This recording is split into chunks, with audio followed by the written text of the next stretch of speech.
कुछ और क्वेश्चंस, कुछ और क्लैरिटी और थोड़ी और बेहतर अंडरस्टैंडिंग आपके मैक्सिमा और मिनिमा के इस एप्लीकेशन पर कि ऑप्टिमाइजेशन कैसे अचीव करते हैं, यानी रियल वर्ल्ड प्रॉब्लम्स को अगर मैं यहाँ इनपुट में डाल दूँ और उसमें मुझे मैक्सिमाइजेशन या मिनिमाइजेशन करना है तो ये मोनोटोनिसिटी और मैक्सिमा और मिनिमा का कंसेप्ट हमारी कैसे हेल्प करता है, इसे आज हम और अच्छे तरीके से एक्सप्लोर करेंगे।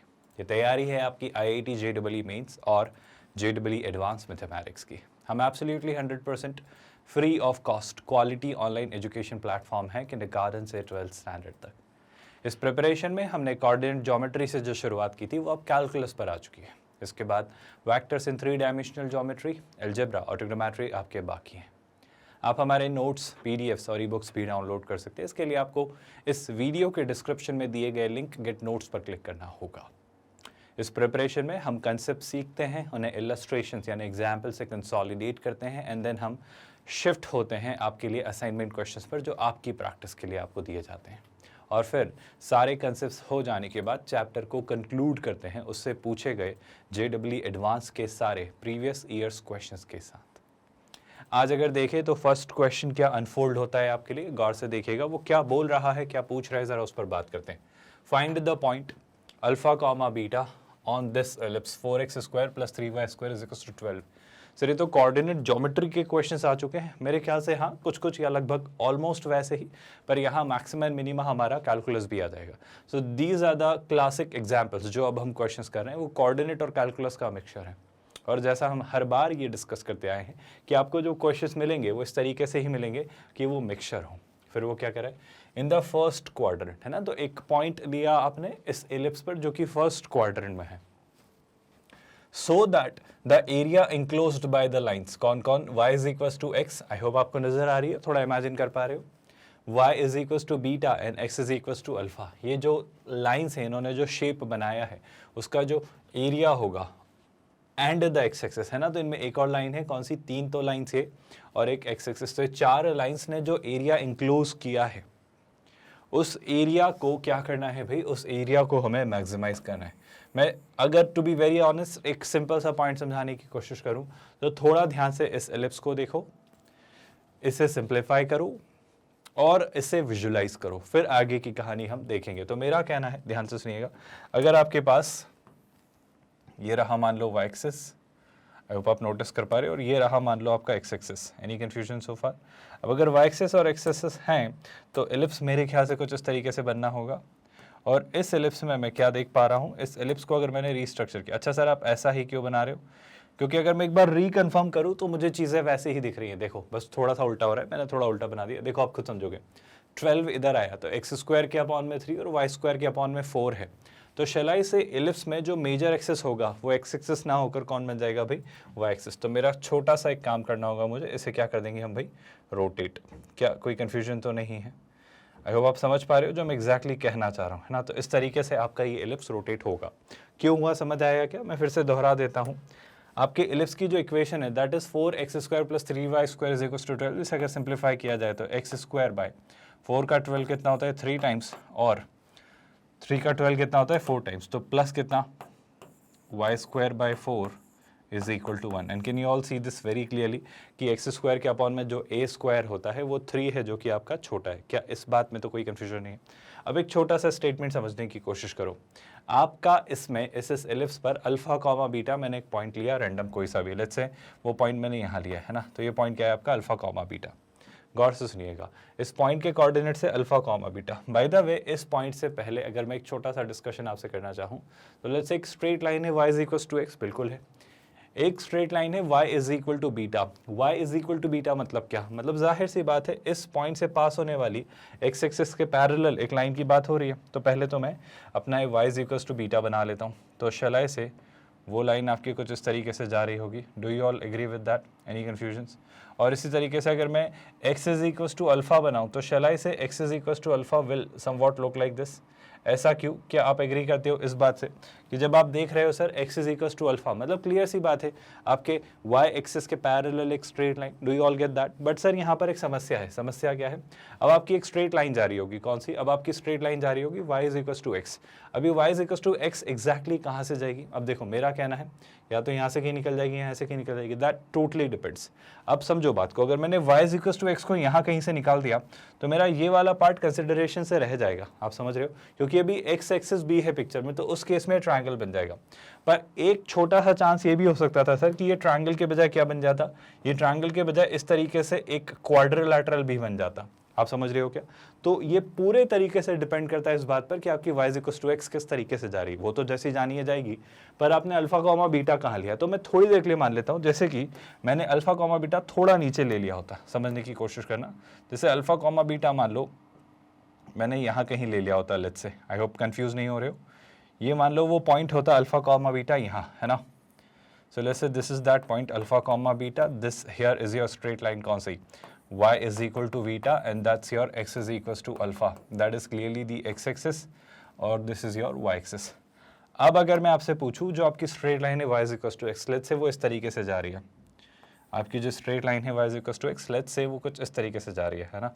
मैंने बस एक रैंडम सी स्ट्रेट लाइन बनाई है, तो आप देखो आपके पास क्या शेप आ रहा है। अब देखो अगर ये अल्फा कॉमा बीटा थोड़ा ऊपर भी होता तो भी चलेगा, ट्रायंगल बनेगा तो उसका एरिया इस तरीके से निकल कर आएगा कि ये कम होगा, मुझे ज़्यादा फर्क नहीं पड़ता। मैं ट्रायंगल के बजाय ना इस एरिया, इस शेप में इंटरेस्टेड हूँ कि सर ऐसा भी तो शेप बन सकता था। अब देखो एरिया मिनिमाइज मैक्सिमाइज होना है, वो अपने आप हो जाएगा, वो मैथ्स का काम है। आप बस चीज़ें थोड़ी वर्कआउट करने की कोशिश करो। क्या आपको रियलाइज़ हो रहा है एक ऐसा शेप मुझे मिल रहा है, और ऑफकोर्स ये अगर कम होता चला जाएगा तो इसके ट्रायंगल बनने का भी स्कोप है, जो मेरा मैटर ऑफ कंसर्न नहीं है। मुझे तो एक शेप मिला और ट्रायंगल के ऊपर मैंने प्रेफर किया कि क्वाड्रिलैटरल बना लेते हैं, तो अगर कुछ गलती होनी होगी तो क्वाड्रिलैटरल में संभव होगी और नजर आ जाएगी। मतलब अगर कुछ भी बेटर होना होगा तो क्वाड्रिलैटरल से अच्छा स्कोप क्या है, क्योंकि ट्रायंगल में तो और आपने वर्टाइसेस कम कर दी। आई होप आप मेरी बात रियलाइज कर रहे हो। तो क्वाड्रिलैटरल शायद थोड़ा ज़्यादा एरिया दे दे, है ना, क्योंकि मैक्सिमाइजेशन करना है, तो मैंने इस तरीके से सोचा। और अगर मैक्सिमम एरिया ट्रायंगल पर ही मिल रहा होगा तो वो अपने आप बन जाएगा, आप उसको लेकर निश्चिंत रहिए।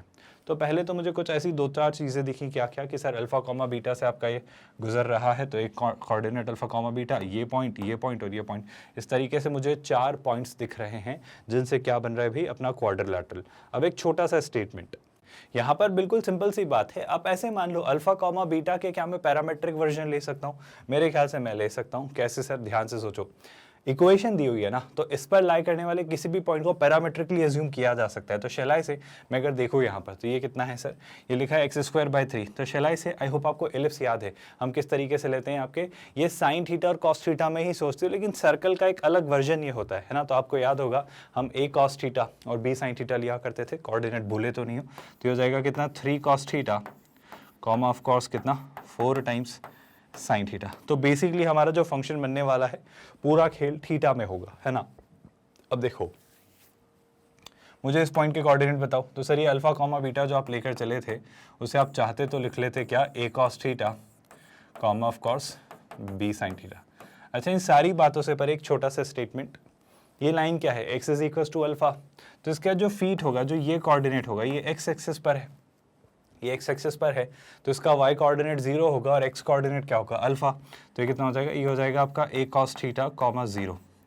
कुछ समझ आ रहा है? अच्छा, इसमें तो कुछ कहने की जरूरत नहीं है। ये कोऑर्डिनेट क्या रहेगा, ये कोऑर्डिनेट आपका 0,0। एक छोटा सा सवाल, क्या आप मेरी हेल्प कर सकते हो इस पॉइंट के कोऑर्डिनेट ढूंढने में?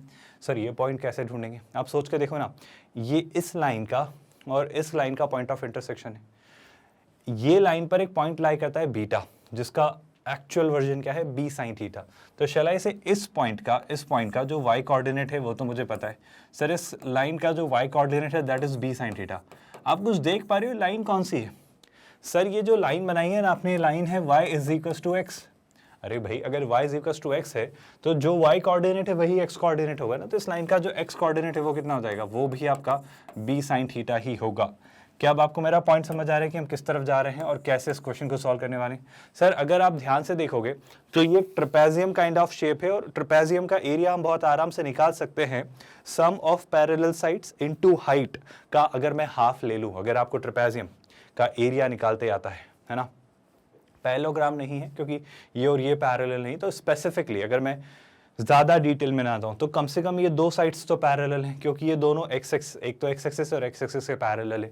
तो पैरेललोग्राम ना सही पर ट्रेपेजियम तो बनेगा। फिर ट्रायंगल, पैरेललोग्राम जो भी बनना होगा बन जाएगा, मुझे ज़्यादा जानकारी नहीं है, पर एटलीस्ट एक ट्रेपेजियम तो बनेगा। और पैरेललोग्राम बनने का स्कोप भी नहीं है, क्योंकि ये पैरेलल है और ये आपकी ऐसी लाइनिंग लाइन, तो वो तो चांस ही नहीं बनता। ट्रेपेजियम का एरिया निकालते हमको आता है, तो सम ऑफ पैरेलल साइड्स। अगर मैं पॉइंट आउट का समझाने की कोशिश करूँ ना, इसको थोड़ा सा एक अलग तरीके से दिखा देता हूँ ताकि यहाँ पर आप कंफ्यूज ना रहें, है ना। ध्यान से देखना, इसी का एक अलग वर्जन बस मैं बना ले रहा हूँ ताकि आपको चीज़ें समझ आ जाएं, बस यही एक मोटिव और कोशिश है। तो ध्यान से नोटिस करना, हमारे पास एक ट्रेपेजियम है ना। ये तो ऑफ कोर्स वो ट्रेपेजियम नहीं है जो हम चाह रहे हैं, बट ठीक है, अब जो है ये है ना। अब सुनना ध्यान से, इसमें क्या हुआ वो समझना। ऑफ कोर्स ये आपको कंफ्यूज कर देगा, तो मैं ये वाला नहीं लेता, है ना, वरना आप ना थोड़े से डाउट में आ जाओगे। तो मैं काम करता हूँ, अपनी सहूलियत से एक ट्रेपेजियम बना लेता हूँ और उससे मैं चीज़ें देख लेता हूँ, है ना। तो एक तो आपकी ये लाइन है, ठीक है क्या, उसके बाद आपके पास एक लाइन यहाँ पर कुछ ऐसी है, सही है। फिर इसके बाद आपके पास एक लाइन कुछ इस तरीके से है जो कि आपकी ऐसी कुछ जा रही है ना। और इस तरीके से एक लाइन इन दोनों को मिला रही है, तो कुछ इस तरीके से शेप लगभग इस तरीके से बन रहा है। आई ऑल ओके विद दैट? जो भी हमने किया ये शेप समझ आ रहा है। मैं यहाँ पर थोड़ा ना चीज़ें क्लियरली समझाने में इंटरेस्टेड हूँ ताकि आपको कोई भी कन्फ्यूजन ना रहे, है ना। इस तरीके का अप्रॉक्सीमेटली एक मोटा मोटा शेप है। अब पॉइंट समझो डिस्टेंस वाइज। देखो ये डिस्टेंस कितनी होगी ज़रा सोच के बताओ। सर इन दोनों का एक्स कोऑर्डिनेट सेम है, तो वाई कोऑर्डिनेट जो बीटा साइन थीटा है वो डिस्टेंस है। तो शैलाई से ये जो है ये 90 डिग्री है, मतलब ये हाइट का भी तो काम करेगा। तो शैलाई से इस ट्रेपेजियम की हाइट को मैं बी साइन थीटा मान सकता हूँ। Do you all agree with that? ये जो हाइट हमने निकाली ये कैसे आई? अब अगर मुझे हाइट पता है तो मुझे जो दो पैरेलल साइड्स हैं अगर इनकी लेंथ्स और पता चल जाए तो मैं काफ़ी कुछ निकाल लूँगा। बिल्कुल, अब कोशिश वही रहेगी। तो कैसे सोचेंगे ज़रा उस पर बात करते हैं। देखो ध्यान से, 0,0 से a cos थीटा, 0 की distance. I hope I need not tell you, this is clearly कितना a cos थीटा। बस कंसर्न यहीं पर है सर ये डिस्टेंस कैसे निकालोगे। मुश्किल नहीं है, आप सोच के देखो।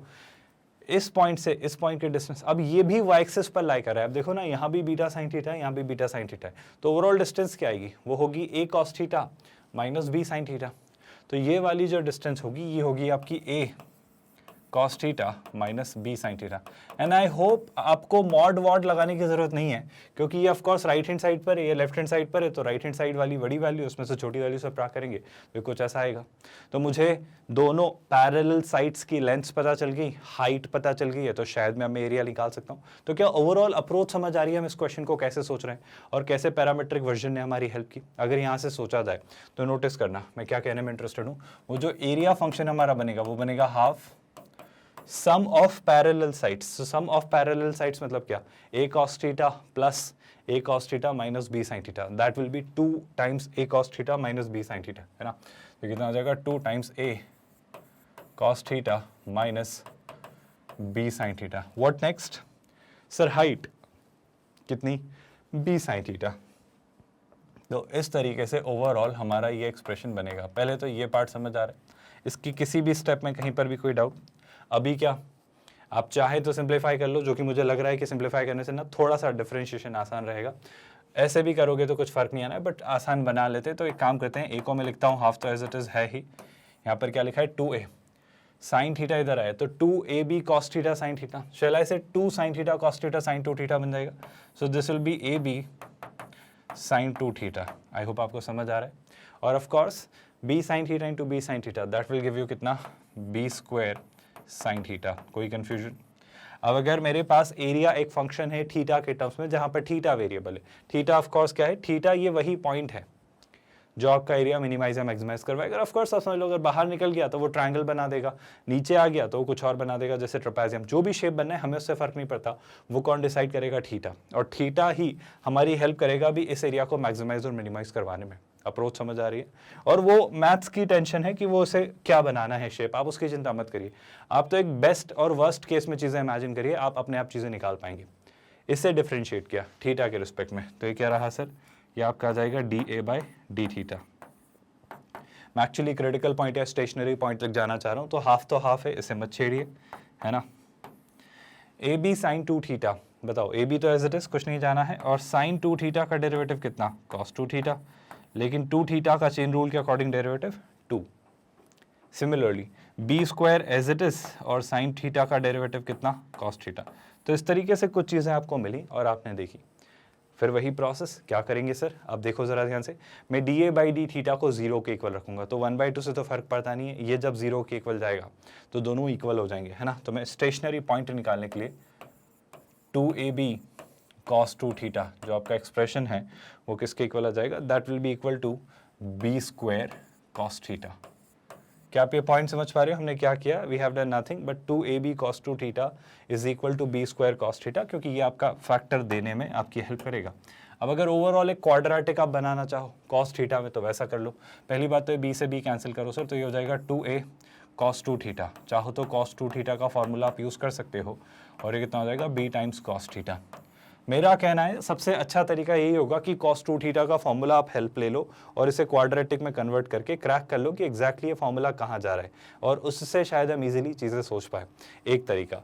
दूसरा तरीका, अगर आपको ऐसा नहीं लग रहा है तो साइन थीटा cos थीटा में कुछ फॉर्मूला बना लो, उससे कुछ बात बन जाएगी, जैसा आपको ठीक लगे। तो मैं कहता हूँ सर सिंपल सा काम करते हैं, चलो cos थीटा में एक क्वाड्रेटिक बन रही है वो करते हैं। cos 2 थीटा का फॉर्मूला आपको पता है, आई होप अगर आप भूले नहीं हो तो 2 cos स्क्वायर थीटा माइनस 1 है ना, तो वैसा कुछ मैं करने वाला हूँ।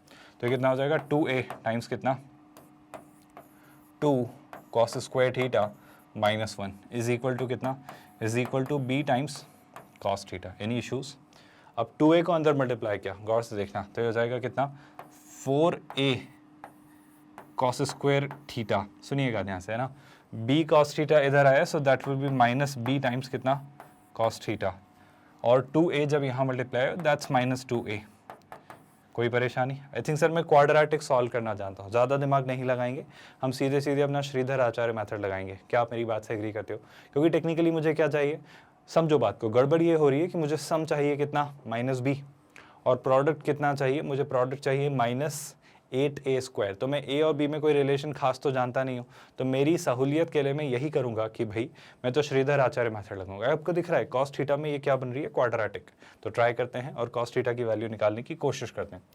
तो cos थीटा कितना आ रहा है ज़रा वो गौर से देखिएगा सर। cos थीटा अगर आपने नोटिस किया, ध्यान से देखना, माइनस b, तो ये हो जाएगा आपका माइनस ऑफ माइनस b कितना, plus b, so that will be b plus minus under root over क्या b square, so minus b का square b square, so that will be square minus 4ac, है ना, तो 4 तो 4 है, a और c, 4a into 2a that will B 8a square.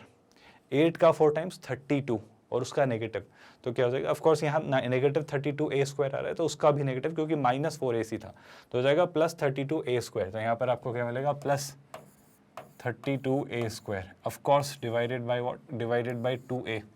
2a means क्या sir, 2a means 4a का double, that is कितना, दैट इज़ 8a। तो इस तरीके से आपका ये ओवरऑल एक्सप्रेशन बनेगा, जो कि क्या बनकर आ रहा है, जो कि आ रहा है cos थीटा। अब अगर ये cos थीटा आया है, इसमें कहीं पर भी कोई सिंप्लीफिकेशन का स्कोप, सर मुझे तो कोई खासा स्कोप नहीं दिख रहा है ना। अब a और b आपके क्या थे, अगर आपको याद आ रहे हैं तो a और b को देखकर घबराना मत, ये फाइनली ये जो a और b हैं, आपको याद आ रही है ये a और b क्या है, आपको आई होप कन्फ्यूजन नहीं हो रही हो। a और b आपके 3 cos थीटा और 4 sin, मतलब a और b जो है वो, आई एम रियली सॉरी, ये a ना, ये अंडर रूट 3 का स्क्वायर होगा, so this will be under root 3 cos theta और अंडर रूट 4 यानी कितना, अंडर रूट 4 यानी 2। आई एम रियली सॉरी, है ना, मैंने ये पार्ट मिस किया। इसे आप क्या लिखोगे, अंडर रूट 3 का स्क्वायर, इसे आप लिखोगे 2 का स्क्वायर, तो a और b जो होंगे वो अंडर रूट 3 और 2 होंगे। तो क्या मैं a और b की वैल्यू जानता हूँ? सर आप जानते हो a कितना है भाई, a आपका अंडर रूट 3 है और b कितना है, b आपका 2 है। तो मैं अभी तक a और b जो आर्बिट्रेरी कांस्टेंट लेकर चल रहा था वो आपके अंडर रूट 3 और 2 है ना। तो अगर a आपका अंडर रूट 3 है, आई रिपीट, अगर a आपका कितना है अंडर रूट 3 और b कितना है 2, तो क्या मैं cos थीटा निकाल सकता हूँ? कोशिश करते हैं। b कितना है 2 प्लस माइनस, है ना, b स्क्वायर, तो 2 का स्क्वायर कितना 4 प्लस a यानी अंडर रूट 3 का स्क्वायर 3, 32 इंटू 3, 32 का ट्रिपल, 30 का ट्रिपल 90, 2 का ट्रिपल 6, तो ये कितना हो जाएगा 96। बहुत बढ़िया, कुछ तो अच्छा सा हो रहा है। और ये कितना हो जाएगा 8a, यानी कितना 8 times under root 3। Are you all okay with that? That's clearly your cos theta. अभी क्या करना है सर, अगर 96 प्लस 4 किया, कुछ गड़बड़ तो हम नहीं कर रहे हैं ना, बिल्कुल सही है मेरे ख्याल से, होपफुली सब कुछ सही जा रहा है। 96 प्लस 4 कितना हो जाएगा sir, that will be 100। Do you all agree with that? और 100 का अंडर रूट कितना होता है सर? 100 का अंडर रूट मुश्किल है, क्योंकि 100 होता है 50 इंटू 2, या रादर आई वुड से 100 का अंडर रूट तो सही है ना, निकल जाएगा 10, पता नहीं कहाँ दिमाग है।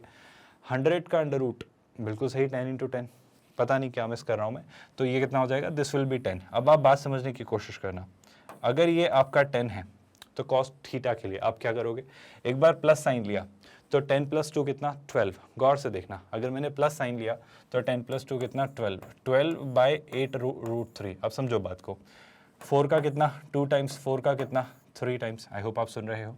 इवन √3 से कैंसिल किया तो √3, तो एक तो √3/2 आ जाएगा। ऐसे ही अगर नेगेटिव साइन लिया, अगर नेगेटिव साइन लिया तो 2 - 10 कितना -8 है ना, -8/8 कितना, आई होप आपको दिख रहा है, -1/√3। पर आपको समझ आ रहा है कि शायद कॉस थीटा नेगेटिव लाना आपके लिए भी समस्या वाला इशू हो सकता है। छोड़ो, ऐसे समझो, 2 + -10, तो 2 में से 10 सब्ट्रैक्ट किया तो -8, -8/8 कितना -1, सो -1/√3। अब एक तरफ से तो कितना आ रहा है √3/2 और एक -1/√3। आई होप आपको ये बात में कोई कंफ्यूजन नहीं है जो हमने किया। मैंने क्या किया, एक बार प्लस साइन लिया, एक बार माइनस साइन लिया और कॉस थीटा की 2 वैल्यू निकाली। क्या इनमें से किसी एक वैल्यू को मैं डिस्कार्ड कर सकता हूँ? आप सिंपल सा ओपिनियन समझो, देखो यहाँ पर क्या आ रहा है, ये आ रहा है 2 ± थीटा। अब ऐसे समझो ना, जो आपका थीटा है वो पूरा फर्स्ट क्वाड्रेंट में, आप थीटा 0 से 90 के बीच लेकर चल रहे हो, और थीटा 0 से 90 के बीच हो तो कॉस थीटा पॉजिटिव होता है, यानी आपके पास कॉस थीटा की वैल्यू नेगेटिव नहीं आ सकती। तो वो नेगेटिव वाला पार्ट तो डिस्कार्ड कर रहा हूँ, है ना। तो मैंने प्लस लिया था तो 2 + 10 12/8, तो कितना 4/3। आई होप मैं उल्टा बोल रहा हूँ क्या, सॉरी 1 सेकेंड में लिख ही लेता हूँ। 10 + 2 कितना 12/8 टाइम्स √3, है ना। तो ये आ रहा था आपका 3/2, ये कितना आ रहा था 3/2 टाइम्स √3, और अगर इस 3 को कैंसिल किया तो ये आ रहा था √3/2। And I hope I need not tell you √3/2 कहाँ आता है। क्या आपको ये बात याद है? √3/2 सर सिंपल सा एक्सप्रेशन आपका cos 30 डिग्री याद है, क्योंकि sin 60 √3/2 होता है। cos 30 यानी कितना π/6। थीटा जो मिला मुझे वो π/6 मिला। एक और वैल्यू मिलती लेकिन वो फर्स्ट क्वाड्रेंट में नहीं होता थीटा। क्या आपको ये बात समझ आई? और जब मुझे √3/2 मिला तो सर इस बात की क्या गारंटी है कि √3/2 पर मैक्सिमा ही होगा? दो तरीके, आप इसे डिफ्रेंशिएट करिए और इसमें √3/2 पास करिए, तो इसको रीडिफ्रेंशिएट में कर ले रहा हूँ और यही करके आपको हाथों हाथ दिखा दे रहा हूँ, है ना। ध्यान से देखना, इसे रीडिफ्रेंशिएट किया तो 1/2 तो ऐसा कैसा, मैं क्या निकाल रहा हूँ, अब मैं निकाल रहा हूँ d2a/d थीटा का स्क्वायर। ध्यान से देखना, 1/2 एज इट इज, 2ab, गौर से नोटिस करिए, cos 2 थीटा का डेरिवेटिव कितना सर, माइनस साइन, है ना। तो माइनस साइन 2 थीटा आएगा तो -2ab साइन 2 थीटा, और ऑफ कोर्स 2 थीटा का डेरिवेटिव कितना सर, वो हो जाएगा 2, तो ये हो जाएगा -2 × 2, दैट विल बी -4। और क्या, b² cos थीटा, b² तो as it is cos theta का डेरिवेटिव माइनस साइन थीटा, तो माइनस ऑफ माइनस प्लस, तो हो जाएगा b² कितना साइन थीटा। अब सिंपल सा ऑब्जर्वेशन, गौर से देखो, अब थीटा क्या ट्राई करना चाह रहे हो, मैं थीटा की वैल्यू π/6 यानी 30 डिग्री ट्राई कर रहा हूँ। सच कहूँ तो 30 डिग्री ट्राई किया, बिल्कुल सही बात है। जैसे ही 30 डिग्री ट्राई किया तो ये कितना हो गया, ये हो जाता है आपका, देखो हाफ तो हाफ है, जो सिग्नेचर में कुछ रोल प्ले नहीं करेगा, -4। ए और बी पॉजिटिव है ना, तो मैं उनको लेकर अभी कुछ और ज़्यादा कैलकुलेशन में नहीं जा रहा, बस सिग्नेचर आपको बताना चाह रहा हूँ। साइन 2 थीटा यानी कितना होगा, साइन 60। चलो ए और बी रख लेते हैं क्योंकि मुझे ना उसका सोल्यूशन निकालना है, क्योंकि ए और बी अब क्रूशियल रोल प्ले करेंगे। तो ए और बी क्या है आपके, √3 और 2, है ना। तो अगर मैंने यहाँ रखा √3 और 2, तो 2√3, 2 × 4 कितना, 2 × 4 8, 2 × 4 8, तो कितना हो जाएगा -8√3। अब सुनना, साइन 2 थीटा, थीटा कितना है 30 डिग्री, 30 का double 60 degree, 60 degree of sine, तो कितना हो जाएगा √3/2, सो दैट विल बी √3/2। गौर से सुनिएगा, plus b², I think b कितना था, b आई थिंक 2 था, है ना। अगर b 2 था आपका तो b² मतलब कितना 4 साइन 30, साइन 30 कितना होता है 1/2, सो that will B 4/2। I hope शायद मुझे कुछ कहने की जरूरत नहीं, आप खुद अपना कॉमन सेंस लगा लो। ये हो जाएगा 3, 8 का हाफ कितना होता है 4, 4 × 3 कितना 12, आई होप आप सुन रहे हो, -12, और ये 2, -12 + 2 -10, -10 का हाफ -5, तो शेलाई से एक नेगेटिव वैल्यू है। और अगर ये एक नेगेटिव वैल्यू है मतलब क्या, मतलब आपका थीटा पर आपको क्या मिल रहा है, थीटा की वैल्यू π/6 पर यानी 30 डिग्री पर आपको क्या मिल रहा है, मैक्सिमा। अब मुझसे क्या पूछा गया था वो बताओ, मुझसे वो पॉइंट पूछा गया था, है ना। तो पॉइंट क्या है सर, थीटा की वैल्यू है आपकी कितनी 30 डिग्री, या फिर आप उसे कह लें क्या, आप उसे कह सकते हो π/6, जो आपको ठीक लगे। तो पॉइंट क्या रहेगा सर, थीटा की वैल्यू आप 30 पास कर दो, जो भी आएगा वो आपका पॉइंट है, जिस पर इस तरीके से अगर आप एक शेप बनाए जो कि ट्रेपेजियम या ट्रायंगल हो सकता है, उसका एरिया मैक्सिमम होगा। और अगर 30 डिग्री पास किया तो देखो क्या निकल कर आएगा, गौर से नोटिस करना, √3 टाइम्स cos 30, cos 30 कितना होता है, sin 60, sin 60 कितना होता है, √3/2। मैं जनरली साइन के ही टर्म्स में सारे फॉर्मूले याद रखता हूँ, फटाफट आप रिकॉल कर सकते हो। sin 30 1/2, तो 2/2 कितना, 1। आई होप आपको बात समझ आ रही है। और यहाँ से अगर ढूंढूं मैं पॉइंट्स तो क्या आ जाएंगे, 3/2, 1। Do you all agree with that? ये कितना हो जाएगा 3/2 और ये कितना हो जाएगा 1। सो ये जो पॉइंट है 3/2, 1, ये आपके इस सवाल का फाइनल आंसर होगा। क्या पूरा सोल्यूशन, पूरा question step by step clear है और आपको समझ आ रहा है कि कोऑर्डिनेट से इस ऑप्टिमाइजेशन वाले कंसेप्ट को कैसे रिलेट किया जाता है? यहाँ तक तो कोई कन्फ्यूजन नहीं है, एक एक स्टेप क्लियर है, एक एक चीज़ की एग्जैक्टली चीज़ें कैसे होंगी, कैसे आप क्रिटिकल पॉइंट निकालेंगे, कैसे हर एक चीज़ की हेल्प लेकर आप चीज़ें फाइनली वर्कआउट करेंगे। मेरा सजेशन है कि अगर आप ए और बी यहीं रख देते ना तो यहाँ से भी आंसर सोच पाते, पर ठीक है, अब जैसे भी किया, जो भी किया, फाइनली अब हम आंसर के करीब है, वो हमारे लिए ज़्यादा ज़रूरी और काफ़ी है। अगर ये बात समझ आ रही है तो क्या मैं ये क्वेश्चन ट्राई कर सकता हूँ? देखिएगा ज़रा ध्यान से। सर वो कह रहा है LL' is the latus rectum, याद है, भूले तो नहीं हो लेटस रैक्टम, आई होप याद है। इज दी पैराबोला, बहुत बढ़िया, y² = 4ax, जीवन सुलझ गया। And PP' is a double ordinate, I hope आप भूले नहीं हो। डबल ऑर्डिनेट क्या होती है? आपके एक्सिस पर परपेंडिकुलर, है ना, drawn between the vertex and the latus rectum. आपकी वो डबल ऑर्डिनेट जो फोकस से पास होती है ना, फोकस पर परपेंडिकुलर आपकी लाइन, है ना, एक्सिस पर जो होती है, फोकस से पास होती हुई परपेंडिकुलर लेटस रैक्टम होती है, उसी की वो बात कर रहे हैं। Show that the area of the trapezium PP', समझना, is maximum when the distance PP' from the vertex is a/9। तो हम मैक्सिमाइज करते हैं, कंडीशंस निकालते हैं, वो ऐसी आ जानी चाहिए सबसे पहले। फिर वही बात, जब भी कोऑर्डिनेट के क्वेश्चन आए या जो भी क्वेश्चन आए, आप उसको विजुअलाइज जरूर करिए, आप उसको ठीक से प्लॉट जरूर करिए। तो अगर इस क्वेश्चन को देखा जाए तो क्या निकल कर आ रहा है, नोटिस करना। मैं सिंपल सी चीज़ें दिखाता हूँ, जैसे मान लो मेरे पास ये क्या रहा, y एक्सिस, है ना, और इसी तरीके से यहाँ पर ये क्या है भाई, ये आपका x एक्सिस है, और यहाँ पर आपके पास एक पैराबोला है। पैराबोला कैसा है भाई? पैराबोला कुछ इस तरीके से, क्योंकि वो y² = 4ax है, तो शैलाई से पैराबोला कुछ इस तरीके से जाएगा। मान लेते हैं इसकी ये जो है, यहाँ पर बना ले रहा हूँ ताकि चीज़ें स्मूथली आपको समझ आए।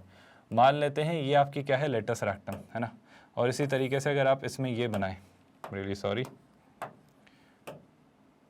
अगर आप इसी में एक ये बना लें अपनी क्या, डबल ऑर्डिनेट, जो कि कुछ इस तरीके से होगी, है ना। डबल ऑर्डिनेट को मैं थोड़ा छोटा कर लूँ तो ये आपकी फाइनली डबल ऑर्डिनेट बनकर निकल कर आ रही है, जो कि कुछ इस तरीके से आएगी। तो ये रही क्या आपकी डबल ऑर्डिनेट। अब लेटस रैक्टम और डबल ऑर्डिनेट आई होप आपको नजर आ रही है। अब मैं कुछ बातें कर लूँ आपसे ताकि आपको थोड़ा कोऑर्डिनेट का डेजा वो हो जाए। याद है पैराबोला अगर है y² = 4ax, तो क्या आप मुझे सिखाओगे कुछ चीज़ों के बारे में कि सर आपका ये क्या होता है? ये आपका होता है 0,0, याद है ना। आपकी फोकस क्या होती है, a,0, यूजुअली AE,0 होता है, लेकिन पैराबोला के लिए एसेंट्रिसिटी 1 होती है, तो वो a,0। अब एक पॉइंट है जो यहाँ पर है जिससे डबल ऑर्डिनेट पास हो रहा है। आई होप ये कहने की जरूरत नहीं है, ये दोनों लाइंस परपेंडिकुलर है ना। अच्छा, लेटस रैक्टम के एक्सट्रीम्स उसने क्या कहे हैं, LL' और ये PP'। तो अगर मैं आपसे ये पूछूं तो ये बात निकल कर आ रही है, ये है L, ये है L', है ना, ये है P और ये है आपका P'। तो वो इस शेप का एरिया, आई होप आपको दिख रहा है, PL और P', L' को भी आप मिला लें तो ये पूरा जो शेप बन रहा है ट्रेपेजियम PP', LL', इस ट्रेपेजियम का एरिया वो मैक्सिमाइज करवाने की आपसे बात कर रहे हैं। क्या मैं आपसे ये कहूँ कि इस ट्रेपेजियम का ये जो एरिया है सब कुछ सिमेट्रिकल है? आप देखो ध्यान से, मैं बस इतना सा कहने में इंटरेस्टेड हूँ आपसे कि जो शेप एग्जैक्ट नीचे बन रहा है वही शेप एग्जैक्ट ऊपर बन रहा है। मैंने सिमेट्रिकली शायद ड्रॉ ना किया हो, बट आई होप आप समझ पा रहे हो। जो ये शेप है एग्जैक्ट वही ये शेप है। मतलब अगर मैं इन पॉइंट्स को कुछ कहूँ, जैसे कि मैं इस वर्टेक्स को, है ना, इन्होंने तो कुछ लेबल नहीं दिया, इन्होंने कुछ नाम दिया, क्या वर्टेक्स को कुछ नहीं कहा, तो मैं इसे कह लेता हूँ, लेट्स से ये तो ओरिजिन है ही, लेट्स से मैं इसे कह लेता हूँ A, और ये फोकस है तो इसे हम कह लेते हैं S, है ना। कुछ और तो कहीं छूट नहीं रहा है, बिल्कुल नहीं छूट रहा है। तो मैं कह रहा हूँ जो शेप ये ऊपर है वही शेप नीचे है। तो अगर इस ओवरऑल शेप को मैक्सिमाइज करना है तो ये भी मैक्सिमाइज होगा। तो मैं पूरे क्वेश्चन को सॉल्व ना करते हुए इस आधे वाले पार्ट को सॉल्व कर रहा हूँ। आप मेरा पॉइंट समझ रहे हो क्या? मैं फिर से रिपीट करता हूँ, अगर ये पूरा trapezium PL, L', P' maximize होना है तो वो मैक्सिमाइज होगा, तो ऑफ कोर्स ये भी तो रिजल्ट उसका बाय प्रोडक्ट होगा कि PLSA भी मैक्सिमाइज होगा। तो ओवरऑल पूरे ट्रेपेजियम को मैक्सिमाइज करने के बजाय मैं इस छोटे वाले, इसके हाफ ट्रेपेजियम पर ये पार्ट अप्लाई कर लेना चाह रहा हूँ। If you all agree with that, कोई कंफ्यूजन तो नहीं है भाई? आई होप इस बात से आप एग्री करते हो। अब क्या पैराबोला क्या है सर? पैराबोला है y square is equals to 4ax। अगर पैराबोला है y square is equals to 4ax तो शलाई से इस पर ये l और p पॉइंट लाई करते हैं, बिल्कुल करते हैं। तो l पॉइंट के कुछ कोऑर्डिनेट मैं मान सकता हूँ क्या? आई होप आपको याद है, at स्क्वायर कॉमा 280, भूले तो नहीं हो। तो अगर मैंने l के कोऑर्डिनेट्स माने क्या, at स्क्वायर कॉमा 280, बस इसमें ये याद रखना कि मुझे फोकस से पास होने वाले एक्सट्रीम्स पता होते हैं, तो उसको लेकर मुझे चिंता करने की जरूरत नहीं। आप खुद बताओ इसका x कोऑर्डिनेट क्या है, a, तो यहाँ पर भी x कोऑर्डिनेट क्या होगा, a, तो इस l का जो x कोऑर्डिनेट होगा वो तो a होगा। अगर x कोऑर्डिनेट a है तो ये हो जाता है कितना, 4a स्क्वायर, 4a स्क्वायर का अंडर रूट कितना, प्लस माइनस 2a, तो मैं प्लस 2a ऊपर ले लेता हूँ, माइनस 2a नीचे, माइनस 2a तक मैं नहीं जा रहा हूँ। इसी तरीके से क्या मैं p के कोऑर्डिनेट्स मान सकता हूँ। अब मैंने एक रैंडम वर्टेक्स माना है ना, एक रैंडम मैंने वर्टेक्स बोल रहा हूँ, ये एक पॉइंट माना है ना, जो कि आपके एक्सेस को यहाँ इंटरसेक्ट कर रहा है। अब ये कुछ भी है तो मैं इसको कुछ भी नाम दे देता हूँ। लेट्स से पैरामेट्रिकली अगर लेना है तो इसे हमने क्या कह दिया, 80 स्क्वायर कॉमा कितना 280। तो शैलाई से ये जो पॉइंट होगा ये कितना होगा, ये आपका 80 स्क्वायर कॉमा 0 होगा। पहले तो आप सब इस बात से सहमत हो क्या कि ये जब आपने परपेंडिकुलर ड्रॉप किया तो तय बात है इसका जो फीट है वो 80 स्क्वायर ही होगा। Do you all agree with that? अब यहीं से अगर मैं चीज़ें सोचना शुरू करूँ तो दो बातें, क्या आप मुझे इस ट्रेपेजियम कौन सा वाला PASL का एरिया बता सकते हो? देखो इस बार आसान क्यों है वो समझना, क्योंकि आपको ये हाइट मिल जाएगी, ये लेंथ मिल जाएगी, ये लेंथ मिल जाएगी, तो थोड़ा सोचना आसान हो जाएगा। उसमें भी कुछ मुश्किल नहीं होता, पर मेरा कहना है वो उसका हाफ है, तो अगर वो हाफ मैक्सिमाइज होगा तो पूरा तो मैक्सिमाइज होगा ही होगा। क्या आप आइडिया समझ पा रहे हो? तो अगर इस ट्रेपेजियम का मैं एरिया निकालना चाहूँ, पहले तो क्वेश्चन समझ आया क्या, कोई कंफ्यूजन तो नहीं है? सेम डेटा है, सब कुछ लगभग वैसा है अगर आप ध्यान से देख पा रहे हो। तो इस ट्रेपेजियम का जो एरिया फंक्शन मेरा बनेगा a, वो कितना होगा, फिर वही बात, हाफ तो हाफ है, हाफ को तो छेड़ना भी नहीं है, इनटू कितना, सम ऑफ पैरेलल साइड्स। अब पैरेलल साइड्स क्या क्या है भाई? पैरेलल साइड्स आप देख पा रहे हो, ये दो जो साइड्स हैं आपकी, है ना, एक तो ये और एक ये दोनों कैसी हैं, पैरेलल। अच्छा सर इसका आपको लेंथ पता है क्या? देखो आप 80 स्क्वायर तो सेम है, तो जो हाइट है वो कितनी है, 280, तो इसका लेंथ कितना है, इसका लेंथ है 280। तो ये वाली साइड तो है 280, इसमें क्या ऐड करूंगा भाई, इसमें दूसरी वाली साइड। आई होप देख पा रहे हो आप, ये a तो फिक्स है, तो ये लेंथ कितनी होगी, 2a। आपको याद है ना, let us rectum total length 4a, तो ये कितनी हो जाएगा, ये हो जाएगा 2a। तो ये कितना हो गया भाई, ये हो जाता है आपका 2a इंटू ऑफ कोर्स कितना, इंटू आप क्या लेंगे भाई, आप लेंगे distance between the parallel sides या फिर ट्रेपेजियम की हाइट, जो कि कितनी है सर, ये डिस्टेंस है a और ये इन दोनों के बीच में है, तो इससे पहले ही बनेगा, तो ये हो जाएगा 80 स्क्वायर। तो a में से 80 स्क्वायर सब्ट्रैक्ट करेंगे तो डिस्टेंस हो जाएगी, तो कितना होगा सर, ये होगा a minus 80 square. This will B कितना, a माइनस 80 स्क्वायर। क्या आप कंफर्टेबल हो इस फॉर्मूले के साथ? अच्छा सोच के बताओ इसमें a वेरिएबल है या t? a तो फिक्स्ड है ना, 4ax, कुछ ना कुछ वैल्यू रही होगी, तो a तो आपका एक सिंपल सा कांस्टेंट है, वेरिएबल कौन रहा, t। चलो थोड़ा सिंप्लीफाई कर लेते हैं सर। देखो यहाँ से भी और यहाँ से भी a कॉमन आ रहा है, तो जब यहाँ से तो टेक्निकली 2a कॉमन आ रहा है, तो बाहर आया 2a, तो 2a ने एक 2 को कैंसिल किया, तो एक a तो यहाँ से आ गया, एक a यहाँ से आया, तो ये बन गया a स्क्वायर। अब अंदर क्या बच रहा है, यहाँ से 280 बाहर आया, तो कितना बचा, आई होप आप देख पा रहे हो, मैंने 2a बाहर ले लिया, तो कितना बचा है t, और ये कितना बच रहा है, ये बच रहा है आपका +1, है ना। यहाँ पर अगर आप देखोगे तो आपने a कॉमन ले लिया है, तो ये बच रहा है 1 माइनस टी स्क्वायर। क्या मैं 1 माइनस टी स्क्वायर को 1 प्लस टी और 1 माइनस टी लिख सकता हूँ? कोई इशू तो नहीं है। मतलब टेक्निकली मैं सच कहूँ तो ऐसा भी क्यों करना है, आप इसे ऐसा ही कर लेते, चलो ठीक है ना, अब जैसा किया वैसा किया। बजाय इसके मैं इसको कैसा लिख लेता, ये जो लिखा हुआ था कितना, ये लिखा हुआ था 1 माइनस कितना टी स्क्वायर, ये कुछ ऐसा लिखा हुआ है। पहले तो ये समझ आ रहा है ऐसा क्यों बन रहा है, फिर से रिपीट कर देता हूँ। 2a यहाँ से कॉमन लिया तो क्या बचा, t+1, यहाँ से a कॉमन लिया तो 1 माइनस टी स्क्वायर, तो 2a स्क्वायर बाहर आया तो 2 कैंसिल, तो ये आपका a बच रहा है। अब मैं आपसे कह रहा हूँ ज़रा इसे थोड़ा सिंप्लीफाई कर लेते हैं, तो a कितना आ रहा है, a स्क्वायर तो है ही, आप देखो ज़रा t+1 को अंदर मल्टीप्लाई किया ताकि डिफरेंशिएशन फटाफट इजीली हो जाए, है ना। तो t को अंदर मल्टीप्लाई किया तो कितना t को वहाँ मल्टीप्लाई किया तो कितना -t³, 1 को मल्टीप्लाई किया तो 1 और वहाँ मल्टीप्लाई किया तो कितना -t स्क्वायर। ये कुछ ऐसा हमारा एरिया फंक्शन आ रहा है। अब मुझे क्या करना है, मुझे बस ये दिख रहा है सर कि डेरिवेटिव निकालते हैं, t के रिस्पेक्ट में सारी चीज़ें हो रही हैं। तो जब डेरिवेटिव निकाला तो dA/dt मैं निकालने चला, है ना। तो dA/dt कितना आ रहा है, ज़रा गौर से देखिएगा। ये a स्क्वायर तो एज इट इज़, है ना, थोड़ा ऑर्डर में लिख रहा हूँ। पहले क्या, -3t स्क्वायर, पहले इसे डिफ्रेंशिएट किया तो कितना -3t स्क्वायर, फिर क्या -t स्क्वायर का डेरिवेटिव कितना -2t, फिर क्या t का डेरिवेटिव कितना +1 और 1 का डेरिवेटिव कितना 0। तो इस तरीके से मुझे चीज़ें मिली, कोई इशू। इसको मैं फैक्टराइज करने में इंटरेस्टेड हूँ। नेगेटिव साइन कॉमन ले सकता हूँ क्या? बिल्कुल ले लो। तो ओवरऑल जो फाइनली मुझे दिख रहा है, यहाँ से देखना, मुझे जो दिख रहा है वो क्या, dA/dt है ना, वो कितना रहे, नेगेटिव साइन अगर बाहर लिया तो -a² times 3t² plus 2t है ना -1, ये आपका आ रहा है 3t² प्लस 2t। अब देखो आगे जाकर मुझे d2a/dt² की जरूरत पड़ेगी, तो हाथों हाथ यही निकाल देता हूँ, d2a/dt², वो कितना होगा, ध्यान से नोटिस करिए सर, वो आपका निकल कर आएगा इस तरीके से, -a² तो कांस्टेंट रहेगा, अंदर वाला पार्ट 3t² कितना हो जाएगा 60, और 2t का डेरिवेटिव कितना 2, और 1 का डेरिवेटिव 0, तो ये कुछ आएगा जिस पर हम बाद में बात करेंगे। मैं इसको फैक्टराइज करके 0 के इक्वल रख के क्रिटिकल पॉइंट्स निकाल रहा हूँ, तो -a² तो कुछ करेगा नहीं, वो तो अल्टीमेटली हट जाना है, तो 3t² प्लस 2t -1 को ही हमें सॉल्व करना है। तो क्या बन रहा है सर, 3t² प्लस 2t -1 है ना। अगर यहाँ से क्रिटिकल पॉइंट ढूंढना शुरू किया तो फिर वही बात, प्रोडक्ट चाहिए -3, सम चाहिए +2, बहुत आसान सा मुझे जो दिख रहा है स्प्लिटिंग द मिडिल टर्म, वो क्या 3t² प्लस 3t -t -1, क्या आपको दिख रहा है? ऐसा करने से कुछ तो हो रहा है। देखो सम 2t आ रहा है, प्रोडक्ट आपका -3 आ रहा है, if you all can see that very clearly. यहाँ से अगर सोचा जाए, आई थिंक फैक्टराइजेशन आपको आसानी से दिख रहा है, इधर से मैं 3t कॉमन ले लूँगा, तो देखो सिंपल सा फैक्टराइजेशन हमें दिख रहा है, ये 3t अगर आया तो कितना हो जाएगा, अंदर हमें दिखेगा कितना, मतलब मैं 3t को ऐसे ही लिख लेता हूँ, 3t अभी बाद में लिखेंगे ना, 3t अगर लिया तो कितना बचेगा, ये बचेगा t+1, आई होप आप देख पा रहे हो, और यहाँ से अगर -1 लिया तो फिर से t+1, तो कितना बचेगा 3t -1, आपका एक और फैक्टर। कुछ गड़बड़ तो नहीं है इस बात में? अब यहाँ से अगर देखा जाए तो ये क्या दे रहा है, सर ये दे रहा है t की वैल्यू -1, और ये क्या दे रहा है, t की वैल्यू 1/3। अब मुझे देखना है कौन सा मैक्सिमा है कौन सा मिनिमा है, तो देख लेते हैं। -1 अगर यहाँ पास किया, नोटिस करना, अगर मैंने -1 पर निकाला तो -1 रखा, -6 प्लस 2 कितना, -4, -4 यहाँ मल्टीप्लाई किया तो कितना हो जाएगा, +a² है ना, ये किस पर मिला मुझे, -1 पर।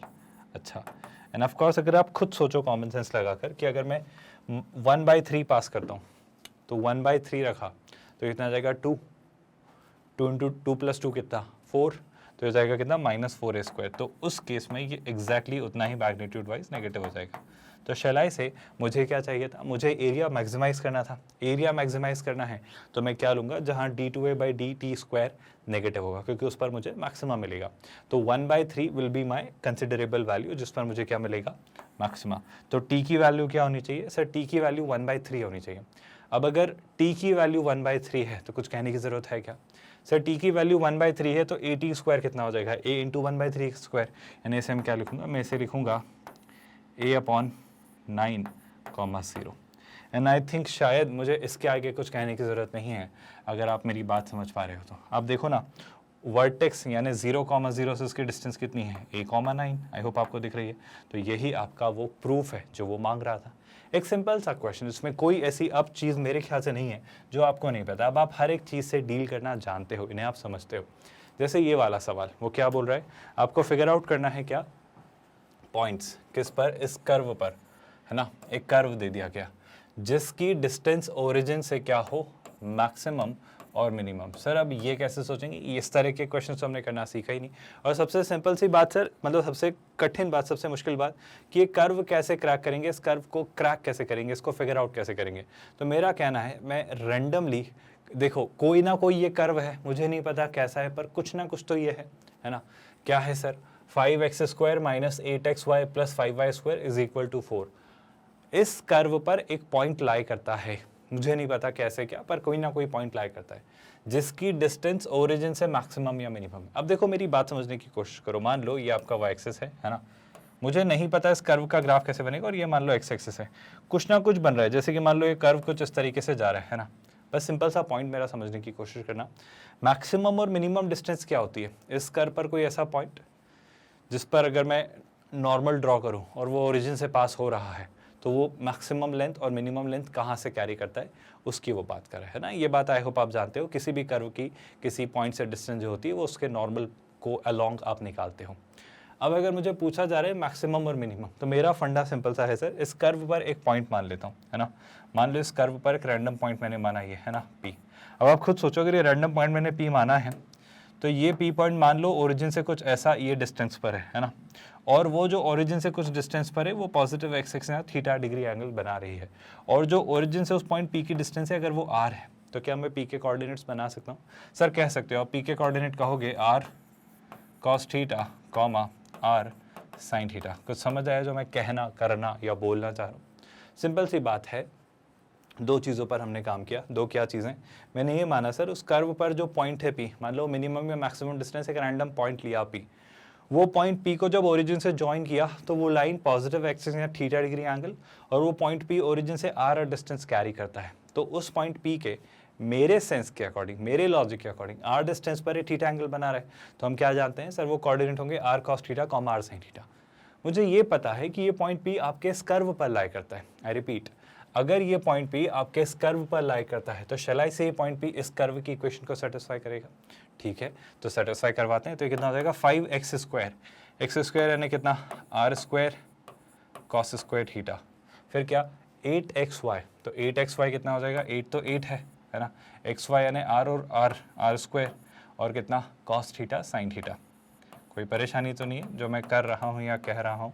प्लस कितना 5y स्क्वायर, तो 5y स्क्वायर यानी 5r square sine square theta, minus कितना 4 इज इक्वल टू 0। तो इस तरीके से फाइनली मुझे कुछ एक एक्सप्रेशन मिल रहा है। समस्या यह है सर इसमें r और थीटा दोनों ही आपके वेरिएबल हैं, so can I get rid of any variable किसी ना किसी तरीके से, या एटलीस्ट मैं सारी बातें छोड़ के इसमें से किसी भी वेरिएबल को हटाने के बजाय मैं r को थीटा की टर्म्स में लिख सकता हूँ क्या, ताकि मैं डिस्टेंस को थीटा के टर्म्स में सोच पाऊँ। गौर से देखना, तो अगर मैं इसमें रीराइट करता हूँ इसे, तो देखो आप क्या करो, 4 को तो उस तरफ ही रहने दो क्योंकि 4 से कोई फायदा नहीं हो रहा है इसे, तो 4 को उसी तरफ रखा है ना। अब क्या सर, देखो r स्क्वायर और r स्क्वायर कॉमन ले लो। एक छोटा सा पॉइंट और बताऊं, अगर आप नोटिस करो तो देखो ना आप ध्यान से, 5r square cos theta 5r square sine square theta. अब 5r स्क्वायर 5r स्क्वायर उठाओ तो sine square theta plus cos square theta कितना 1। तो अभी पहले में से ऐसा ही लिख सकता हूँ क्या, 5 टाइम्स r स्क्वायर माइनस कितना, देखो यहाँ पर r square cos theta sine theta, 8 में से अगर 2 उधार ले लिए तो हो जाएगा 2 कॉस थीटा साइन थीटा यानी साइन 2 थीटा, तो हो जाएगा 4r स्क्वायर कितना 4r square sine 2 theta is equal two of course कितना 4। ऐसा कुछ मुझे दिख रहा है।